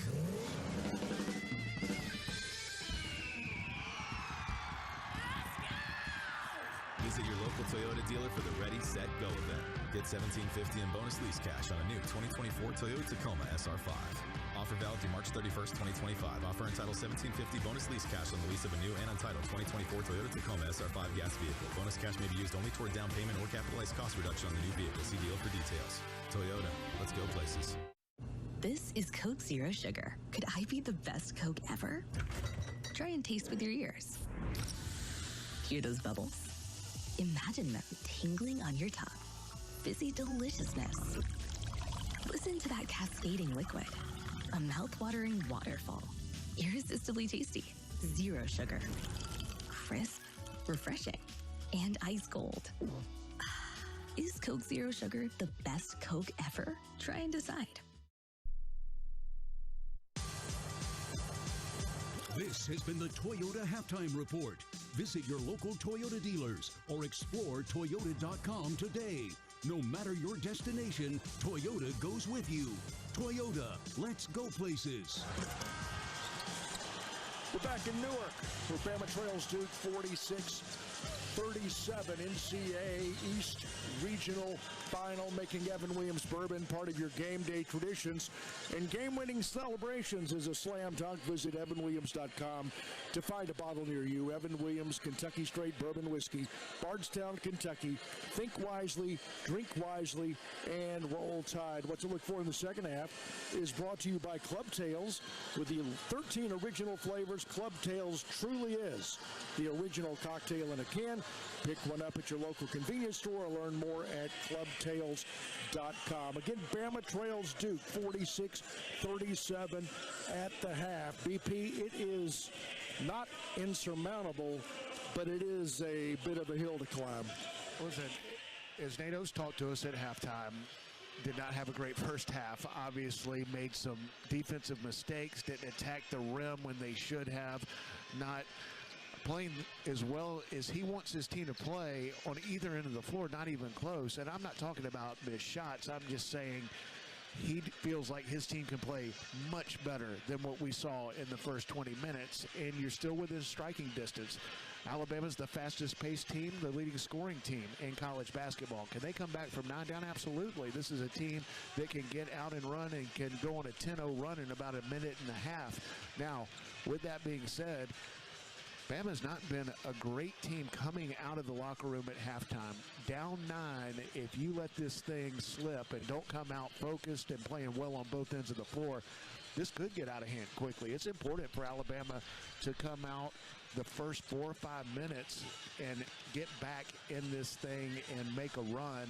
And Duke was really impressive in the first half. Alabama made mistakes on the defensive end, and the Blue Devils made the Crimson Tide pay, shooting 56% from 3, 5 for 9, and Alabama with a couple of runs to cut it to 2-possession game a couple of different times in the first half. But every time Duke answered, and they're talented. They've got Cooper Flagg, Con Knueppel, they've got Tyrese Proctor.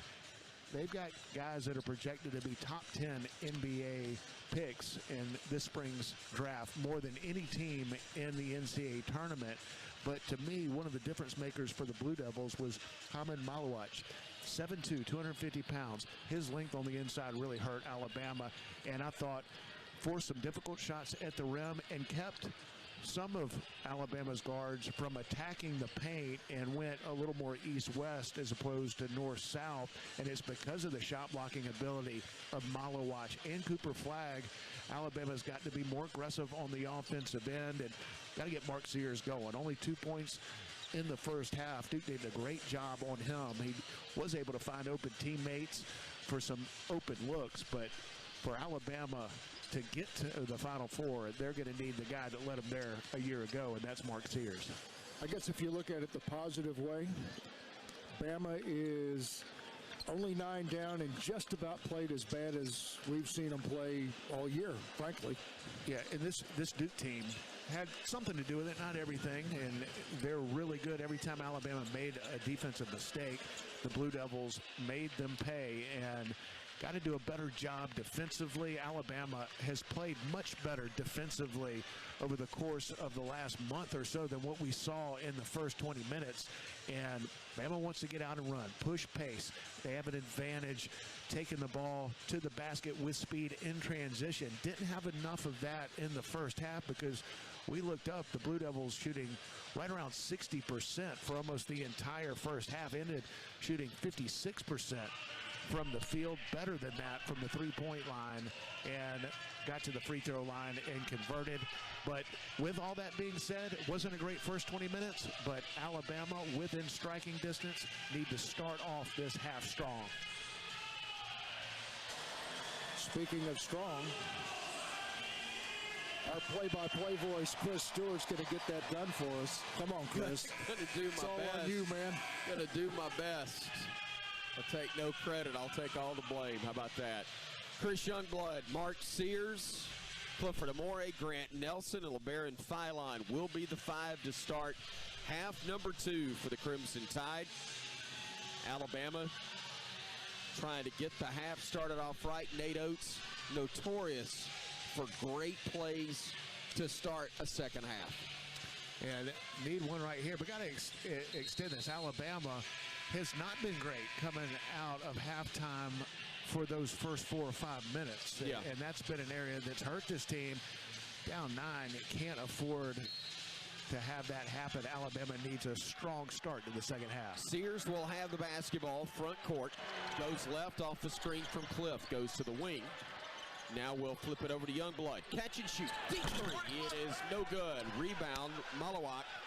That one looked good, but it wouldn't go down for Youngblood. Just a tad short on the attempt, and the Devils have it.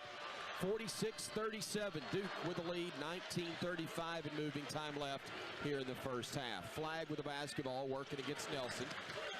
Grant guarding him far wing. Mark will switch on to him. He'll switch to his left. Will Flag. Gets into the paint, spin, shoots over Cliff, short. Long rebound tipped out, but they're going to call it on Malawak, called for the foul. Reaching over the back of an Alabama player, trying to swat that one out where Duke was going to get a reset to 20 on the shot clock if the whistle hadn't blown. To me, Kei Morimoto has been one of the most impressive players in this NCAA tournament, and his length at 7'2", 250, ability to catch lobs, force difficult shots on the defensive end. He has been great in this one. Sears kicks it over to Philon, left side, 3, bottom. First three of the game was made by LeBaron, and he does the same in half number 2, and Bama is to within 6 with 19 minutes to play in the second half. James going left, giving it to Flag in the paint, throws the lob, and the easy dunk for 2 by Malawak. That's what makes Cooper Flag so good. Got the ball at free-throw line, and beautiful pass. Philon could get the second one to go. Long rebound tipped out, and Duke will hurry it ahead. Proctor will leave it for Flag. Steps into a 3. That one's too strong. Rebounded Amore and gives the outlet to Philon, and Bama will push it ahead. LeBaron looking for Mark. Will not give it to him yet. He'll work to his right, feeds it off to Cliff. He finds Mark. He'll play off of the screen. Sears driving into the lane. Puts up the runner. No, in the rebound claim by Malawak. And that is the presence of the 7'2", 250-pound center. Malawak changed the shot. Mark Sears had to put that up a little higher than he wanted to and missed it as a result. Proctor 3, no good. Rebound Youngblood. Come on, fellas. Ball knocked out of bounds, such last by Duke. Probably should have been the second foul this half on the Blue Devils, but Terry Oglesby probably blocked off, just saw the ball go out of bounds, and possession will belong to the Tide. 17:50 to go. Tide trailing it 48-40. Here comes Philon to the near wing with the dribble alive, working against James, outside to Mark. Sears working against the defender, goes to his right, gets into the paint, step back, no good. Rebound tip, fought for and picked up by James of Duke. Boy, we've had a couple of looks, but couldn't get anything to go. Yeah, Duke is forcing Mark Sears into some tough shots. Proctor drives in, layup good for 2 off a nice feed from Knipple. Bama almost had an inbound violation there, as now Sears brings it ahead with the Tide down 10. Mark working, stepping back into a 3. Too strong, long rebound, controlled by Knipple. And that was actually a long 2 by Mark Sears. Yeah, he had a toe on the line. Want to see him get going. I like his aggressiveness to start the second half, but everything difficult for Mark Sears right now. Give Duke a lot of credit on the defensive end. Blue Devils by 10. Proctor throwing the lob, even too high for Malawak. Here comes Bama the other way. Front court Sears. Mark to his right. Hesitates, goes down the lane. A bounce pass to Cliff. Dunk attempt, wouldn't go. He's missed 2 dunks right at the rim in this one. And it's because of the presence of Malowacz. Flag had it blocked by Nelson on the other end as he went in for a dunk. Now Bama the other way. Youngblood, Sears, three, bottom. What a play defensively by Grant Nelson to block the dump attempt of Cooper Flag that started the Alabama fast break. The extra pass from Chris Youngblood finding Mark Sears for his first made three of the game. First bank, first three for Mark as Bama's back to within 7. James with it with 16 minutes to go. Knipple on the drive. Got away with a push-off. Leaner off the window is good for 2. Mark wanted a push-off, and everybody but the guy with the whistle saw it. Greg Nixon chose to let that one go as now Philon works it to Youngblood. Driving downhill, pump fake, shot, count it, and he is fouled. An and one opportunity upcoming for Chris Youngblood when we come back. 52-45 with 15:38 to play. Duke still leading, but Bama battling on the Crimson Tide Sports Network from Learfield. When the game goes into overtime, but the game goes into overtime. The choice to enjoy is easy. Bud Light. Easy to drink, easy to enjoy. Enjoy responsibly. Anheuser-Busch, Bud Light Beer, St. Louis, Missouri. When the game is on the line, you want someone you can count on. At Alabama Power, we believe in consistency and having each other's back. It's our game plan to safely deliver the electricity you depend on. We give 100% to achieve 99.9% reliability. Learn how we power a better Alabama at alabamapower.com/reliable. Alabama Power is a proud supporter of the Alabama Crimson Tide.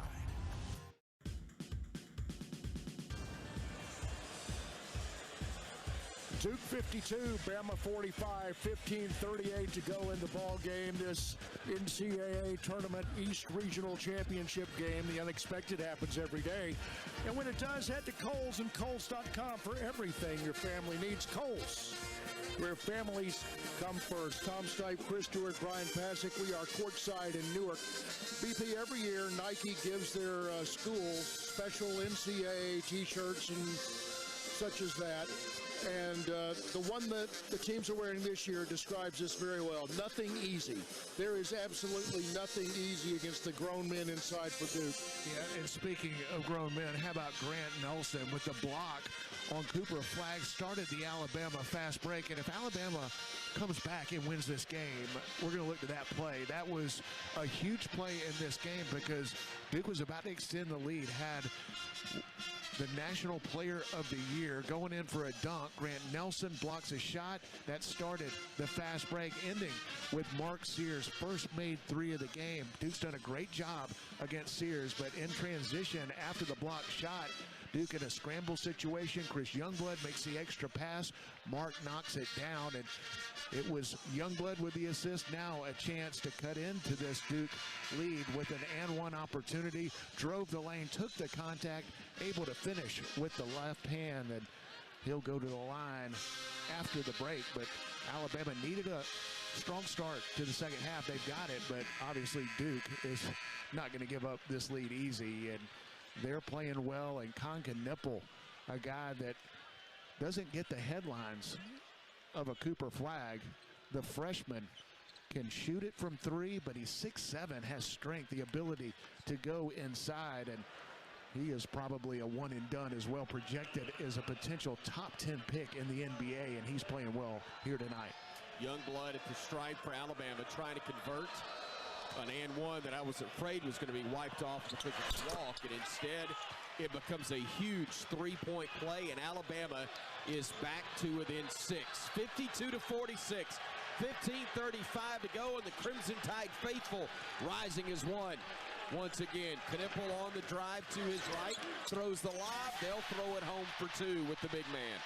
They do such a good job with that high pick and roll, and Malowacz, a difference maker on both ends. Sears with the basketball near side, working against Malowacz. Sears to the top of the arc. Sears kicking over to Nelson. Thought about a three, instead will drive. Spins away from flag, and that's going to be an offensive foul called on Grant Nelson. No argument from Nate Oates. Grant didn't agree with it, but flag tried to draw it once, did draw it the second time. Like the aggressiveness of Grant Nelson, but heck of a play defensively by Cooper Flagg, able to move his feet, take the contact. Alabama turns it over. Bama's done a good job taking care of the ball and not as many turnovers in this game. Duke gets it back right there on a great defensive play by their star freshman. James will bring it front court for the Blue Devils. Youngblood will pick him up.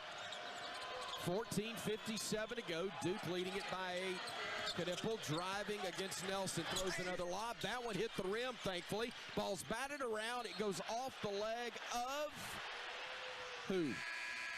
Mo Diabate. Oh. It pinballed off of about, I guess, 3 sets of legs 6 different times, and it unfortunately hit Mo's last. Duke has been so good getting downhill, and Malowatch, the 7'2" center, going up high to throw it down. Alabama forced a difficult pass, not able to finish, but not able to close out the defensive possession. And Duke gets it back. Nelson checks out. Amori comes in to replace him. Flag to Knipple, who will drive left. He'll get into the paint. He'll step through. He lost it. He got it back. He shot it. He missed. And then Diabate fouled him. Mo got him across the arm. He said he didn't, but we could all hear it, even from about 3/4 of the floor away. That'll send a really good free throw shooter to the line.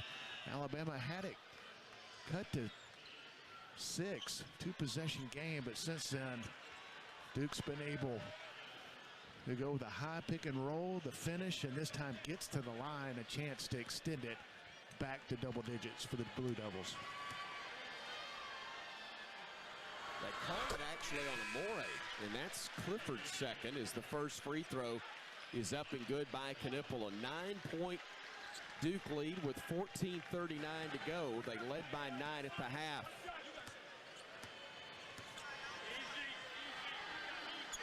Second free throw up and good as Knipple hits them both. Bama will bring it ahead. Front court, Sears giving it off to Holloway. Aiden wanted to pull the trigger, couldn't. Now backs it out with Flag guarding him. He goes baseline, kicks it in the corner. Youngblood for 3, too strong.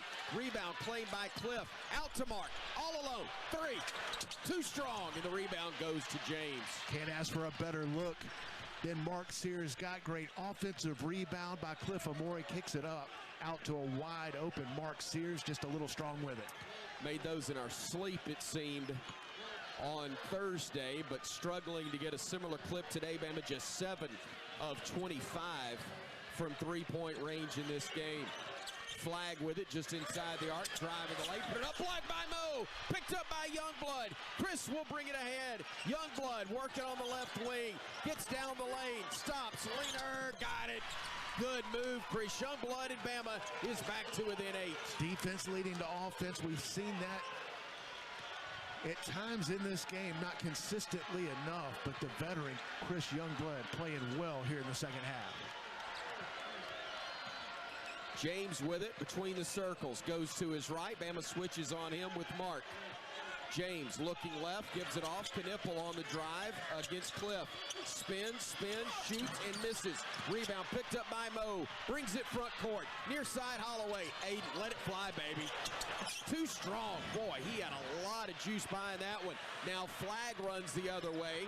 He'll go down the lane. They're going to call a foul on the floor against, I believe, Mohamed Diabate.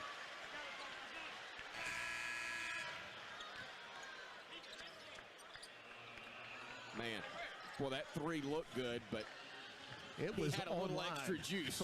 We had the perfect line for it. It was online, just a little strong, and Alabama has had their best shooters with some good looks here the last few possessions. Mark Sears missed one long. This time it was Aiden Holloway, but Bama doing a much better job defensively through the first 7 minutes of the second half. They continue that Feel like those shots will start to fall, but got to get it done defensively, and Alabama better on that end of the floor. Nate trying to get some fresh legs into the ball game, among them Darion Reed, who's guarding Flagg at the moment. Flagg with it on the far wing, driving to the elbow, 15-foot jumper, wedges between the backboard and the rim, and the arrow is going to favor Duke. Well, that's a salvaged possession for them. Nate's hit it wedge, but it fell on its own. We couldn't wait. It wasn't the PGA Tour where you wait and see if it hangs on the lip or not. Yeah, that's a break for Duke right there. Nice defensive possession as Cooper Flagg doesn't shoot many bricks at all. Got away with one right there. Alabama in good defensive rebounding position, but the Blue Devils will get it back. He checks out, does Flagg, as the big man for them will now back his way down into the paint, throws up a wild shot. But Gongba will be called, or excuse me, it'll be it was Aiden Sherrill. Yeah, on Gongba, who's picking up the foul. And that was great initial defense in the low block by Aiden Sherrill, but made the mistake by reaching in. And that was the right call. Didn't need to do it, though. Well defended initially, and instead it'll be Duke at the line for two. Gongba hits the first with 12:44 to go in the half. Second half action, that is. Duke leading it 57-48. Bama's trailed by as many as 13. They've never had. Second free throw miss. Long rebound, tipped down high. Batted around, out of bounds. Such last by the Blue Devils. Right, Alabama fortunate right there. We've seen that on a couple of occasions where Duke not able to get the offensive rebound. Tips it out. Almost had it. Great play by Darion Reed to knock it off one of the Blue Devils. It's not laziness, but it almost seems like hesitation on Bama's part. Just a quarter step slow. Duke quicker. Stevenson out to Holloway. Aiden going left. Gives it over to Darion. Driving to the lane. Had it stripped. Thought we were going to get a whistle. Didn't.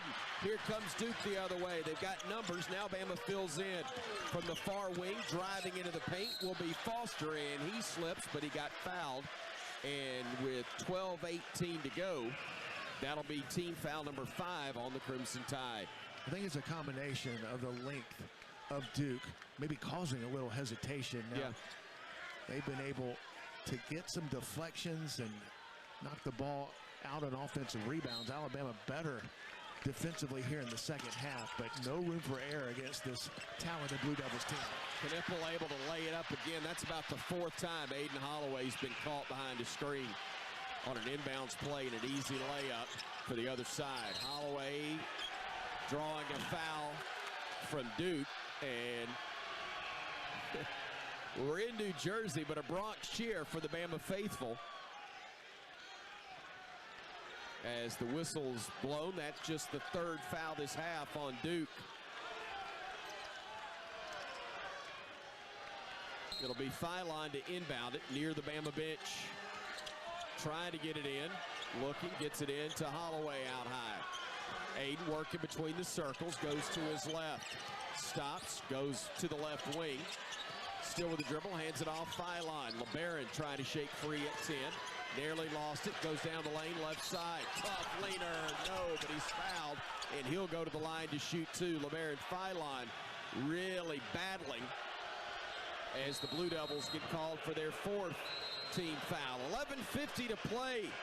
Bama trails 11. We got work to do, but we're still swinging here on the Crimson Tide Sports Network from Learfield.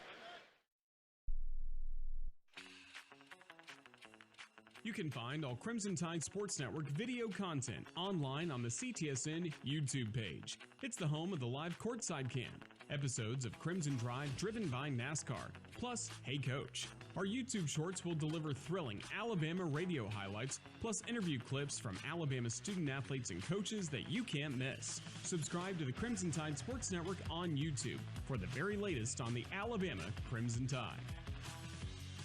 Hey there, Bob Baumhauer again, and it's time to hoop it up at Baumhauer's Victory Grill with our Slam Dunk specials. It's nothing but net with a pound of our world-famous wings. Tip it off with our party-ready trays, including traditional wings, buttermilk fried chicken tenders, and hot lips, to name a few. Want a cold beer with those wings? How about plus 799 pitches of Yingling served all day, 7 days a week. Break out those brackets and bring the gang to the best watch party place in town, Baumhauer's Victory Grill, the true king of wings.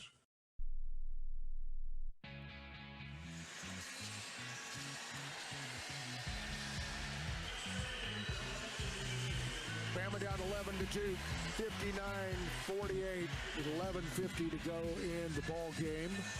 Making Evan Williams Bourbon a part of your game day traditions and game-winning celebrations is a slam dunk. Visit evanwilliams.com to find a bottle near you. Evan Williams Kentucky Straight Bourbon Whiskey, Bardstown, Kentucky. Think wisely, drink wisely, and roll tide. BP Chris was absolutely correct. Bama is still swinging. What's it going to take to land a few more punches? Well, they're doing what they have to do to hang around, and that's get stops. Right now, Duke just shooting 36% here in the second half, and they were well over 50%, hanging around 60% for most of the first 20 minutes. But unfortunately, Bama's not shooting the ball well. Now, give Duke a lot of credit. Their length and toughness on the defensive end has really affected Bama, especially at the rim, and got a couple guys in Aiden Holloway and Mark Sears, two of the best three-point shooters in the country.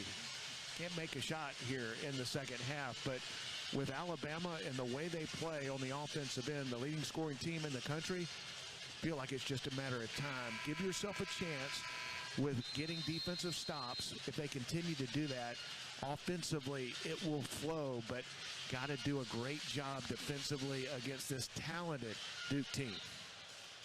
Crimson Tide has seen Chris Youngblood lead the way with 10 points. Duke's got 4 players in double digits. Knipple with 17, Flagg, Malawach, and Proctor all with 10 each. Chris Youngblood's 10 leads the way. We've got LeBaron Philon with 8, but nobody else more than 6. Aiden Sherrill had 2 threes early, has 6 points. Grant Nelson has 6 points. Mark's been held to 5. Same for Aiden Holloway.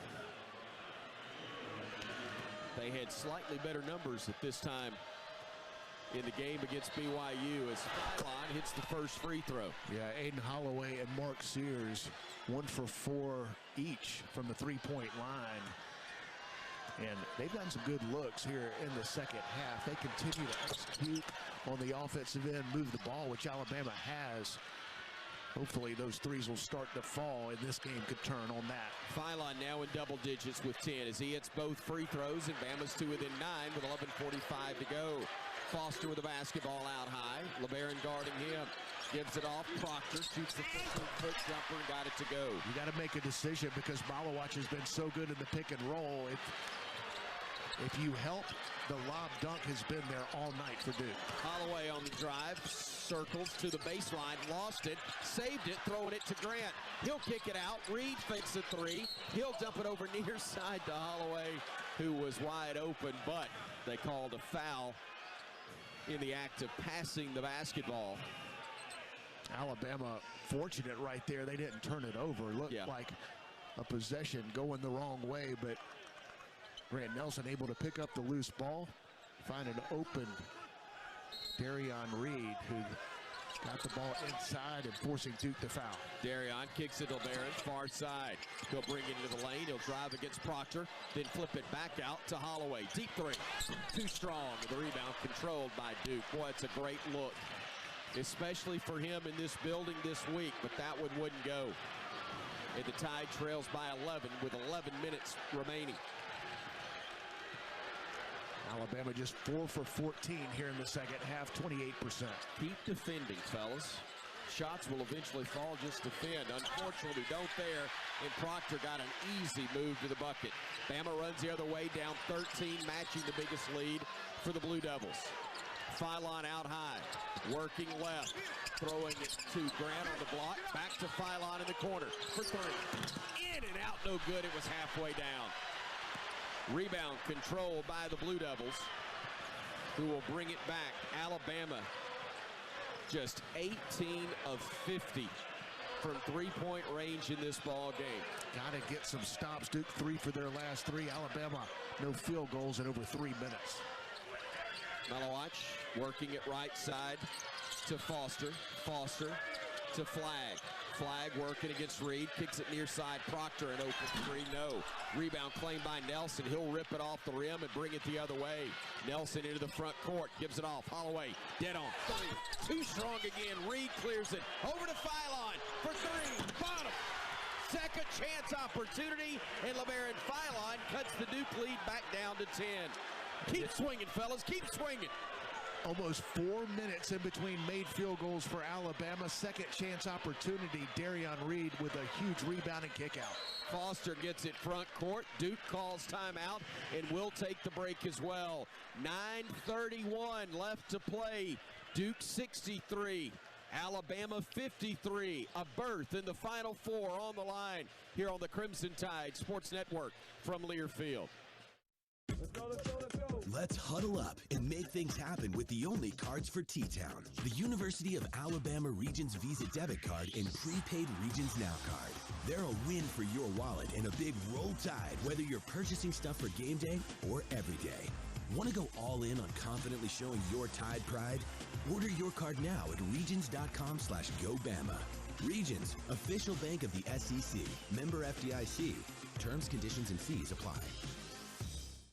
Tide fans, Golden Flake Snacks have been a proud partner with the Tide family for 67 years. The South's original potato chip, Golden Flake Snacks, are delicious fan favorites because they're crafted from traditional Southern recipes. From crispy, perfectly flavored potato chips to light and airy pork rinds and fluffy, cheesy cheese puffs, Golden Flake Snacks are a winning combination with Alabama basketball. Share Golden Flake Snacks with your Tide family and friends. Simple, Southern goodness. That's Golden Flake. 9:31 to go in the ball game. Bama still trails Duke by 10, 63-53. ATIX says thank you to all ticket holding Crimson Tide fans. Visit AAATix.com to find your tickets to just about anything. ATIX is a proud sponsor of the Crimson Tide. We are in Newark. Tom Stipe, Chris Stewart, Brian Pasick. We're courtside. BP, like the little engine that could.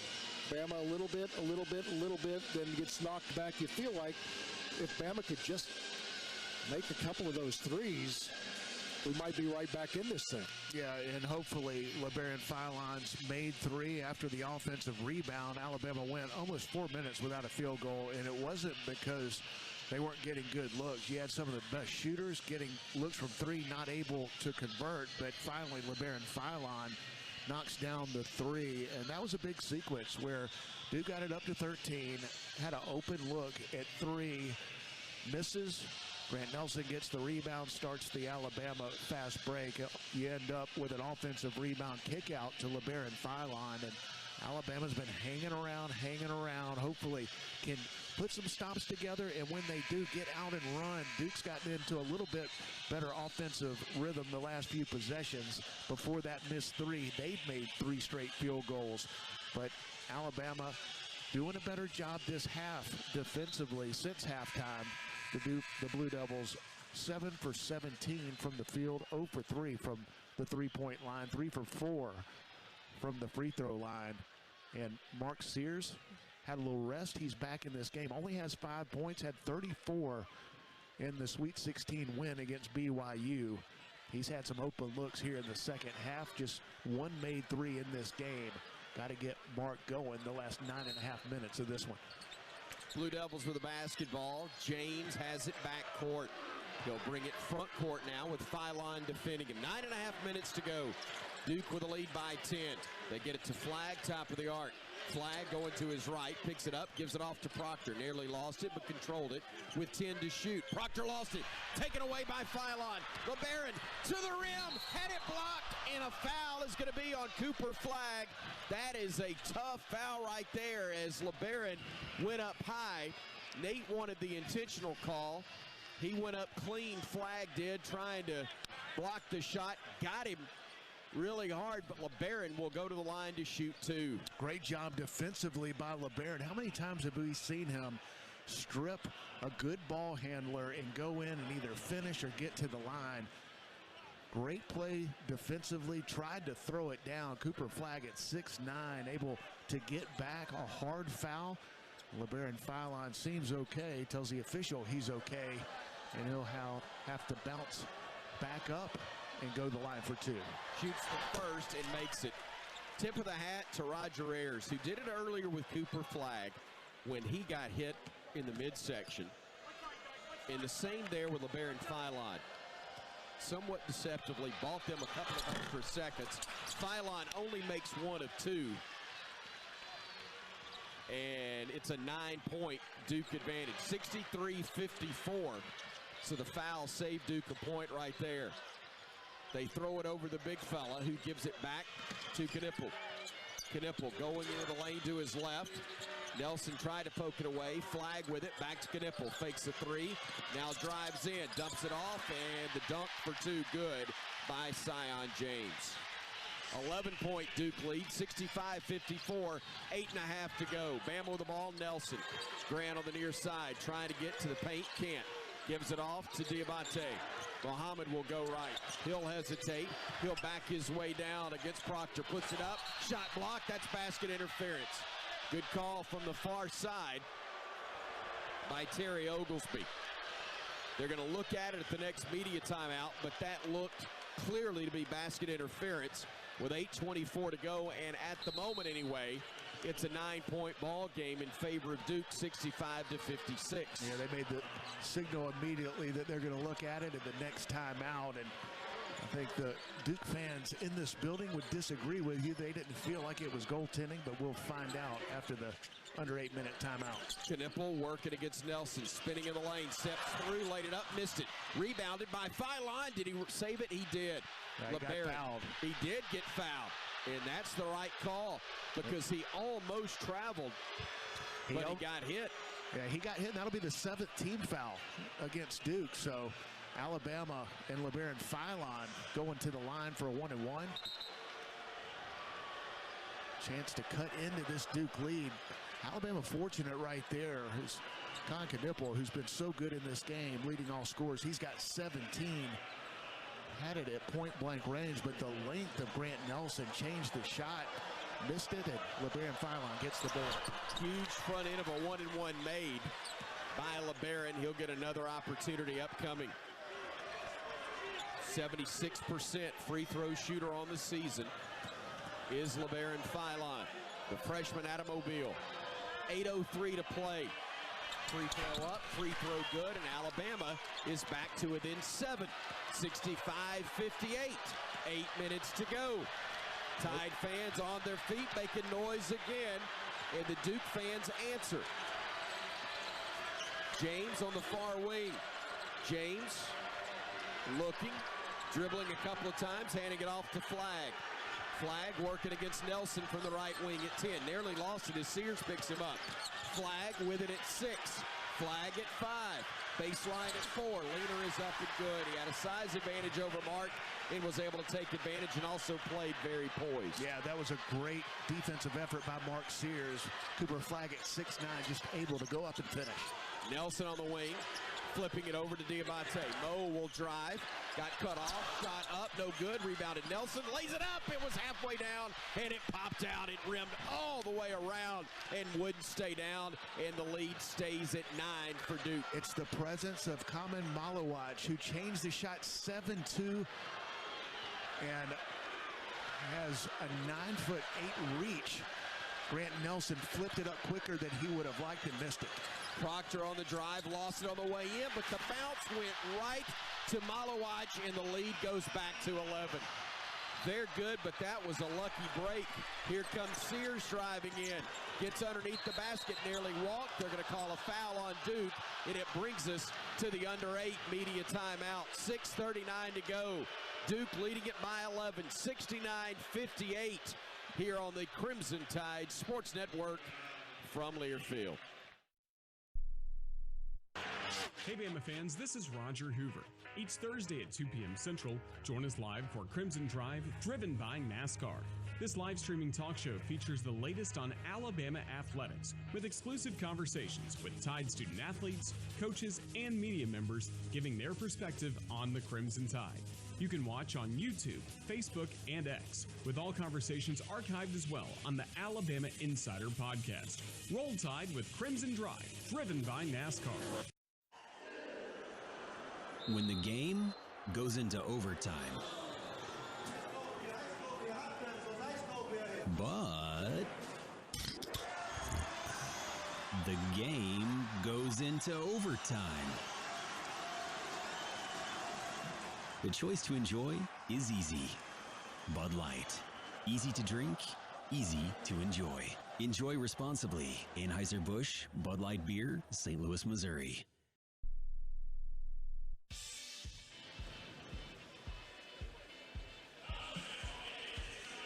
Duke leads by 11, 69-58, 6:39 to go in the ball game. For comprehensive coverage of college basketball, tune to SiriusXM SEC Radio Channel 374 in your car and on the SiriusXM app.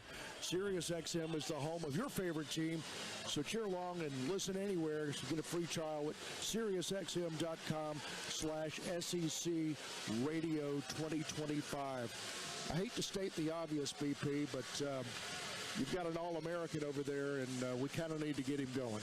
Yeah, Mark Sears has been quiet in this one after scoring 34 points in the game on Thursday night against BYU.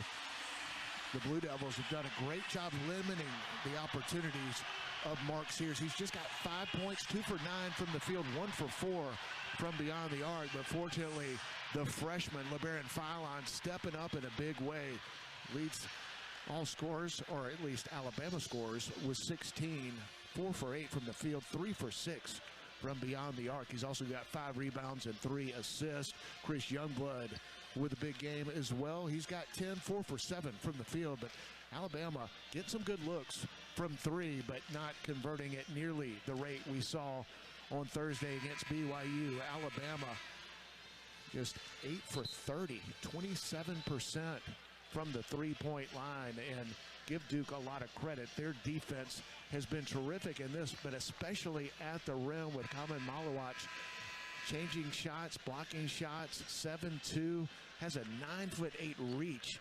After review, the goaltending call has been confirmed. And that's good news, is 2 points will at least be on the board for Alabama. Down 11 with Mark Sears at the line, 1-1. Big 1-1 coming up for Alabama.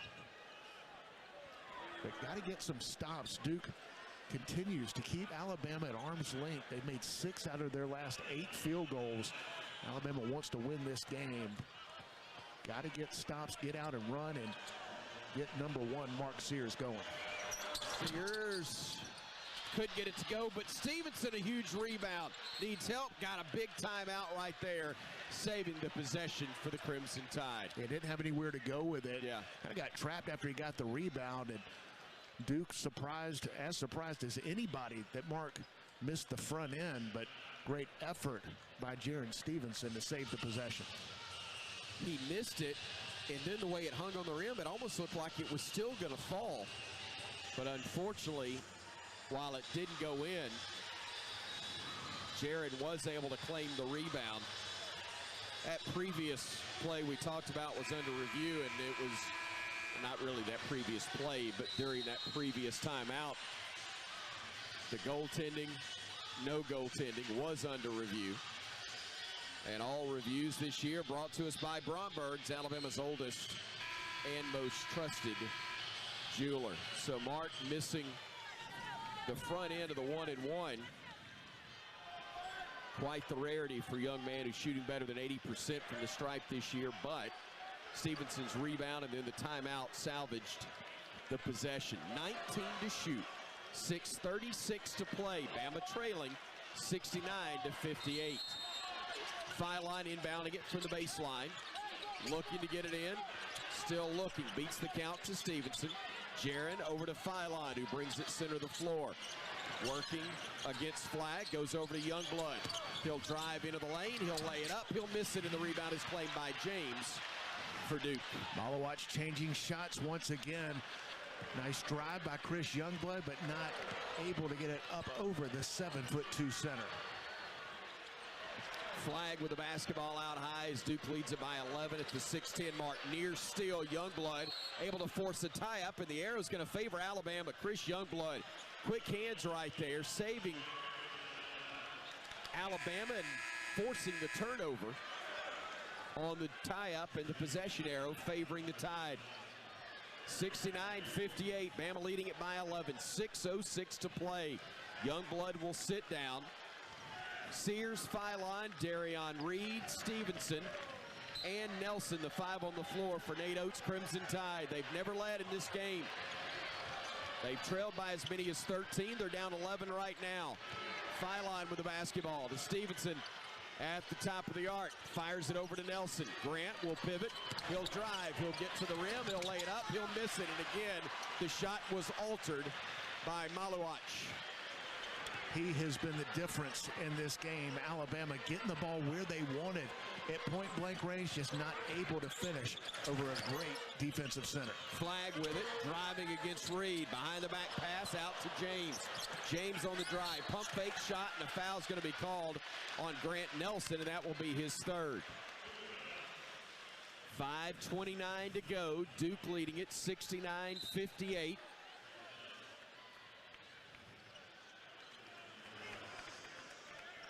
Alabama just 2 of their last 10, and they've gotten the ball where they wanted on several occasions. Some open looks from 3, getting downhill in the lane, but Malawatch making it so difficult on Alabama guards, and this time it was Grant Nelson driving to the lane. He's had several in this game that he's had to change just a little bit, getting him off his rhythm.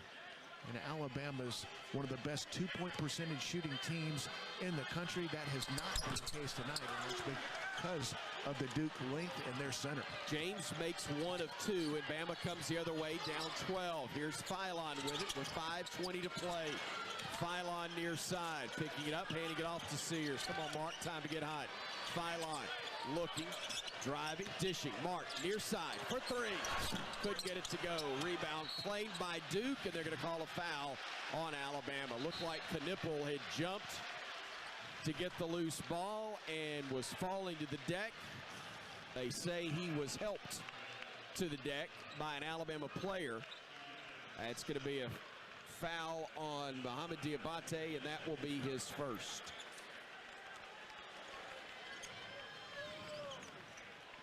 Mark Sears has had some good looks here in the second half, and that was one he can make, but not an easy shot at all. Contested deep, and Duke getting that defensive glass, and one of the best free throw shooters on this Duke team.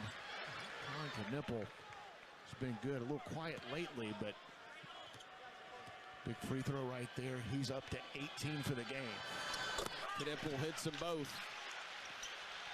And the biggest lead of the night for Duke is at 14, and here comes their fan base again. Philon working near side with 5 minutes to go. Gives it off to Diabate. Philon calling for a screen initially. Now goes left. Drives right now. Gets into the paint. Tough runner. Too strong. Another one off the back iron, and that's a travel. The big fella for Duke, Malawatch, had the loose ball, but his London Bridge was falling down. The walk was called with 4:43 to play, and Bama able to get the ball back, and that also allows Nate Oates to get Grant Nelson into the game and replace Mohamed Diabate. LeBaron Philon got in the lane, and Alabama's had all kind of trouble finishing at the rim. LeBaron Philon misses the floater, but Alabama with the opportunity right here. Reed gets it into Stevenson. Stevenson trying to drive, gets into the paint against James, kicks it out to Reed. Over to Sears, fakes a 3, got cut off by Flag. Sears in the lane, driving, dishing, but he walked first, and that's the right call. Great defense, Cooper Flagg. Mark was about to shoot the three, but Flagg got to him and made him put it on the deck. Yeah, impressive performance by Duke on the defensive end, forcing some difficult shots, and Mark Sears not able to get in a rhythm.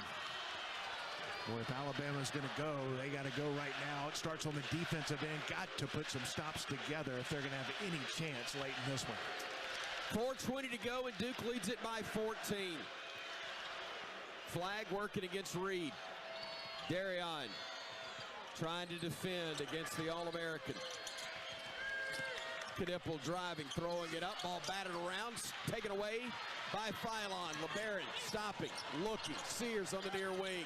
Sears going baseline, got away with a push. No, he didn't. Well, he got pushed initially, yeah. And then he was frustrated. That was the right call, but he was frustrated that they didn't call it initially. This has been a tough one for Mark Sears, as that was the right call, but they missed it as he got bumped. No call, and Mark retaliated, gets called for the foul, and right now the Blue Devils looking good. 3:57 to go. Duke, its biggest lead at 72-58. When we come back to Newark, looking for a late rally that will extend this game or perhaps put Bama in the Final Four, but a lot of work to be done here on the Crimson Tide Sports Network from Learfield. Nobody beats me, Mark Sears, on the court, and nobody beats Cook's Pest Control when it comes to superior protection against unwanted pests and termites. Cook's knowledgeable and courteous technicians are expertly trained to get the job done right. Guaranteed. Call Cooks today for your free quote or to schedule a free on-site inspection. Roll Tide. Looky, looky, looky, here comes Cookie, Cook's Pest Control. At Red Diamond, we know that there's simply nothing better than the perfect sip of fresh brewed iced tea. And we've been working hard to make sure choosing Red Diamond is always easy, with only simple ingredients: water, tea leaves, and pure cane sugar, or no sugar. We make sure our tea tastes like, well, tea. Stop by your local cooler and pick up a gallon for a perfect sip today. Red Diamond. Perfect's not easy.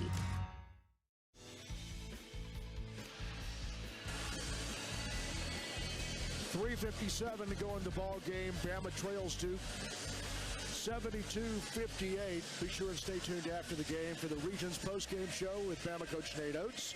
And don't forget, you can get your University of Alabama Visa debit card or prepaid Regions Now card today. I'm tempted to say this, but it's 10 o'clock. Do you know where your offense is? Let's pause 10 seconds for station ID. This is the Crimson Tide Sports Network from Learfield.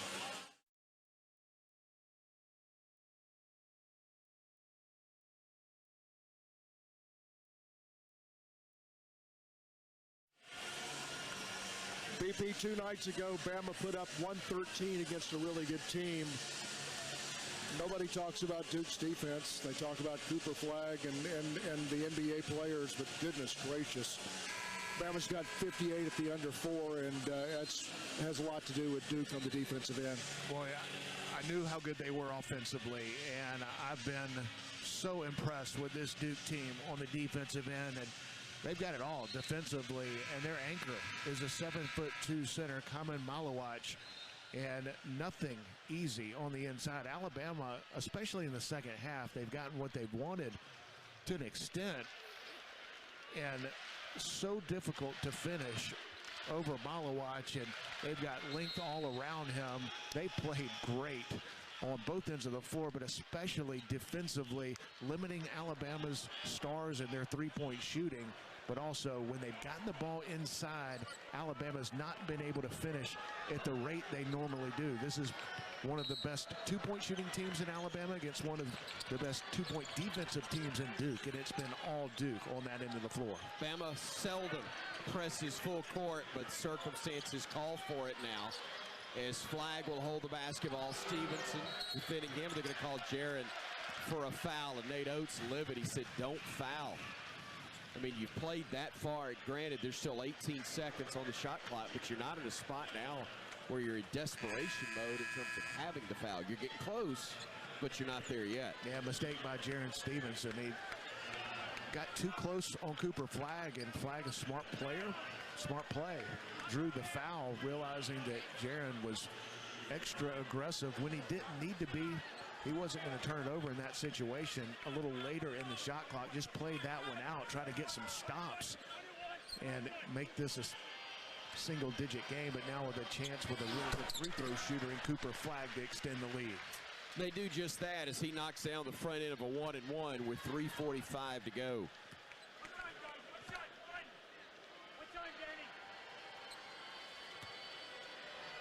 Free throw up and good as Flagg connects on both. The hill gets tougher to climb. 16 down with 3:44 to go. Filine with the basketball, driving, losing it, but picked up initially by Holloway, then taken away by the Blue Devils. Duke getting the steal, and they'll put it back in the hands of Flagg and force Bama to trap and gamble. Far side Proctor. Up top to Flagg. Flagg went to the deck and kept the dribble going. Driving against Sears, gets into the lane, shoots it over him and scores. Here comes Mark running the other way. Sears getting downhill, giving it off to Youngblood. Back to Mark in the corner. Hounded by the 7-footer. He'll be guarded now by James. Gets into the paint. Tough shot in the lane. Would not go. It hits the back iron. Comes off, and Bama had the foul with 2:52 to go. And Duke has this one in an excellent spot, given the time and the score at 76-58. Their biggest advantage of the ball game. Nelson called for his 4th foul. Well, it was time for Alabama to have a run, and it was the exact opposite. It's been a Duke run over the last 4:42, 11-0, and Mark Sears with a frustrating night as he got the ball inside, and how many of those have Alabama missed at point-blank range? Not easy shots because of the length of Duke and Malowich at the rim, but Alabama with so many missed opportunities, and Duke's defense very difficult to overcome in the lane. Not sure Alabama's had a scoring drought any longer than they're in the midst of right now. 5 minutes and 11 seconds. First free throw good by Malowich. 10 team fouls on Bama, 8 on Duke. With 2:52 to play. Both free throws good. And Bama trails by 20. Here comes Holloway. And a whistle away from the basketball. It's going to be called on Duke. Knipple wanted to argue with Terry Oglesby, and James says, why would you do that? 4 now on Knipple. Stopping the clock with 2:47 to go. Sears will go to the stripe. 19th foul, so 1-and-1. Mark missed the front end earlier. Bama got the offensive rebound and not able to score then, and I don't think they've scored since. Mark's just 2 of 11 for the ball game, 1 of 5 from 3-point range. He does have 5 assists, but 5 turnovers as well. He does hit that free throw.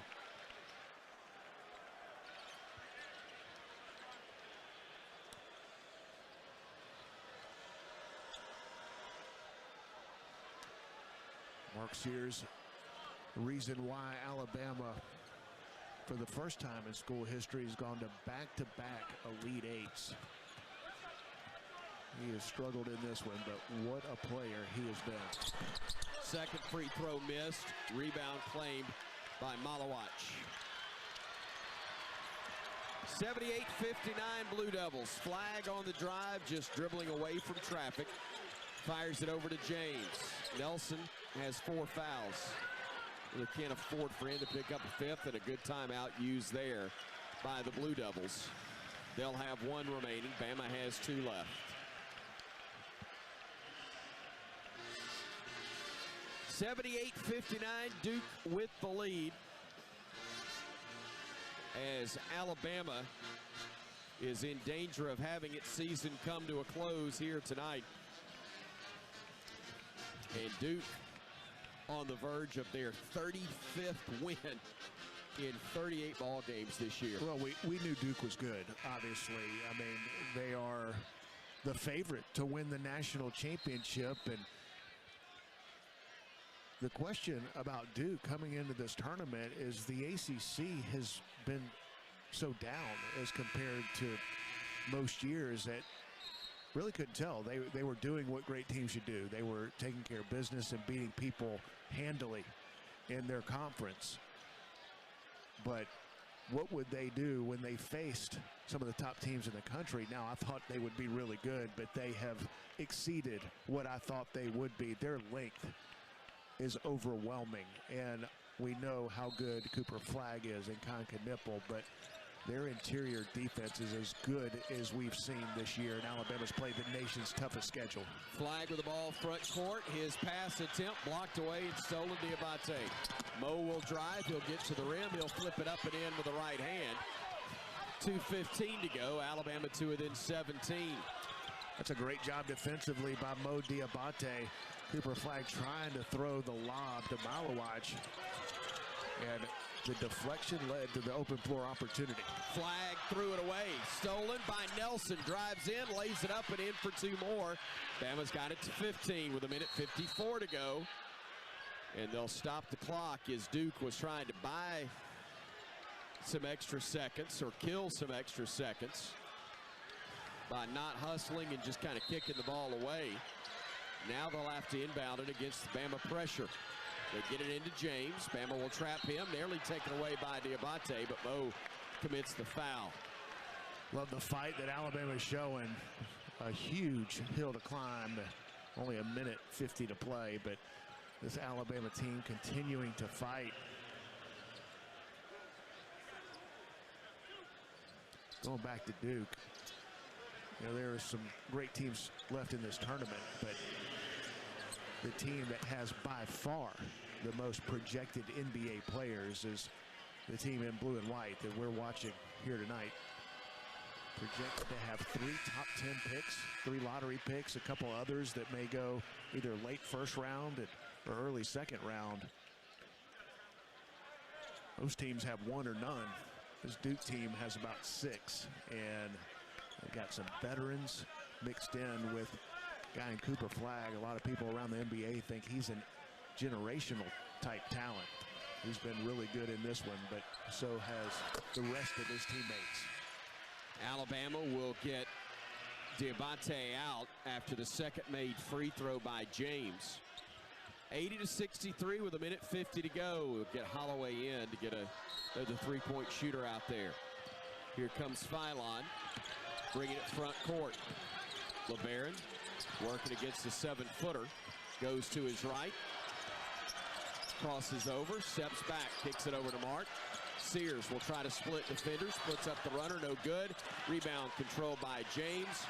Alabama wanted to press. Sears forced the deflection, but he goes out of bounds, touch last by him. Here comes Reed and Diabate in as Nate will get the defensive quicker, and actually not necessarily quicker, but larger defenders out, and Reed and Diabate, he'll get Youngblood and Holloway out. 1:26 remains. Duke in a great position to move to another Final Four. And a timeout called by John Schreier. Schreier using his last timeout.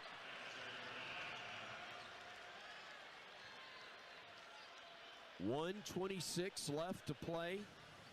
And Duke, a comfortable 80-63 lead, even though Bama is trying their best to battle and extend this one all that they can.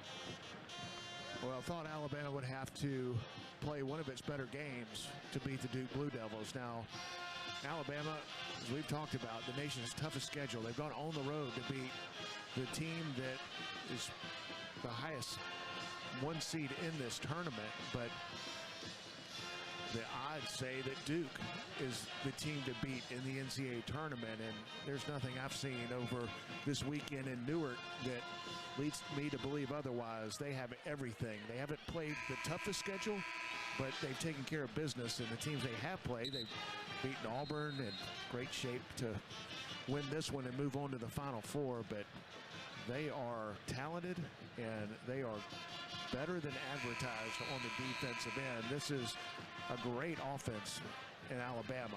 Ability to finish at the rim, knock down threes. Not been able to do either with consistency, and the Duke Blue Devils have had a lot to do with that here tonight. Blue Devils will inbound it, side court, back court. With 1:26 to go. James to inbound. Looks and gets it back court to Knipple. 20 seconds left on the possession clock. Knipple looking, gives it off to Flag. They'll get it back to Knipple. He'll drive in the lane. He'll stop, kicks it out to Proctor for three. And that should be the final nail. 20-point Duke lead with 1 minute to go. Sears with the basketball. Mark will drive down the lane, hands it off to Nelson. He'll throw down the slam.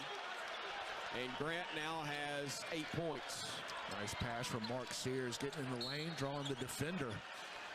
And Grant Nelson with the finish. Man, what a career some of these guys have had in crimson and white. Not ready to say goodbye to Mark Sears and Grant Nelson and company. Beautiful pass and finish by a couple of guys who have done historic things in crimson and white. The action at half court will be reviewed. Nate Oates requested, and Terry Oglesby obliged, that there was an elbow thrown to the face of Mark Sears.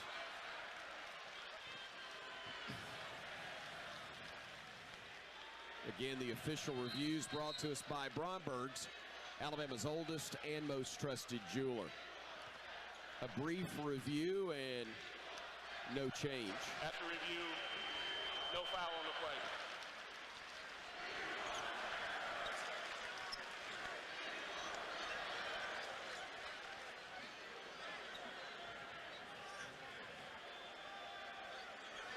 So Knipple will go to the stripe to shoot 2 more free throws. Well, you see the disappointing look on all these Alabama players' faces, but what an incredible year they've had. Consistently in the top 10. Here in the Elite Eight, you hate to see it end. It's never easy when it ends. Only one team has smiles on their faces in the last game of the year. And a disappointing end, but an incredible year for this Alabama team. It may have lost to the national champions for the 2nd straight year. Happened last year against UConn in the Final Four, and now against a Duke team that looks as good as anybody. Youngblood, a deep three, no good. Rebound by Duke. Nate Oates says no more fouls. At least I thought he did. He's trying to get their attention. Bama's trapping Cooper Flag, and he will give it off to Malawach. Now over to Knipple, and Nate says that's it. We fought the good fight, but it's not going to be enough. He does want him to guard, but don't foul. Knipple on the drive, stopping, shooting a fall away, no good. Rebound claimed by Malawach. And a reset for Duke, and they will now just spread the floor. Don't foul, fellas. This one's done. Final 3 seconds will tick away, and Duke will end Alabama's season. And another fantastic year. This time it falls 1 game shy of the Final Four as Bama loses in the Elite Eight by a final score of 85-65. Post-game coming your way in a moment on the Crimson Tide Sports Network from Learfield. Craving a cold, refreshing cocktail to enjoy during the game? We thought so. Crack open a can of Club Tales, the OG cocktail in a can. Club Tales is 10% alcohol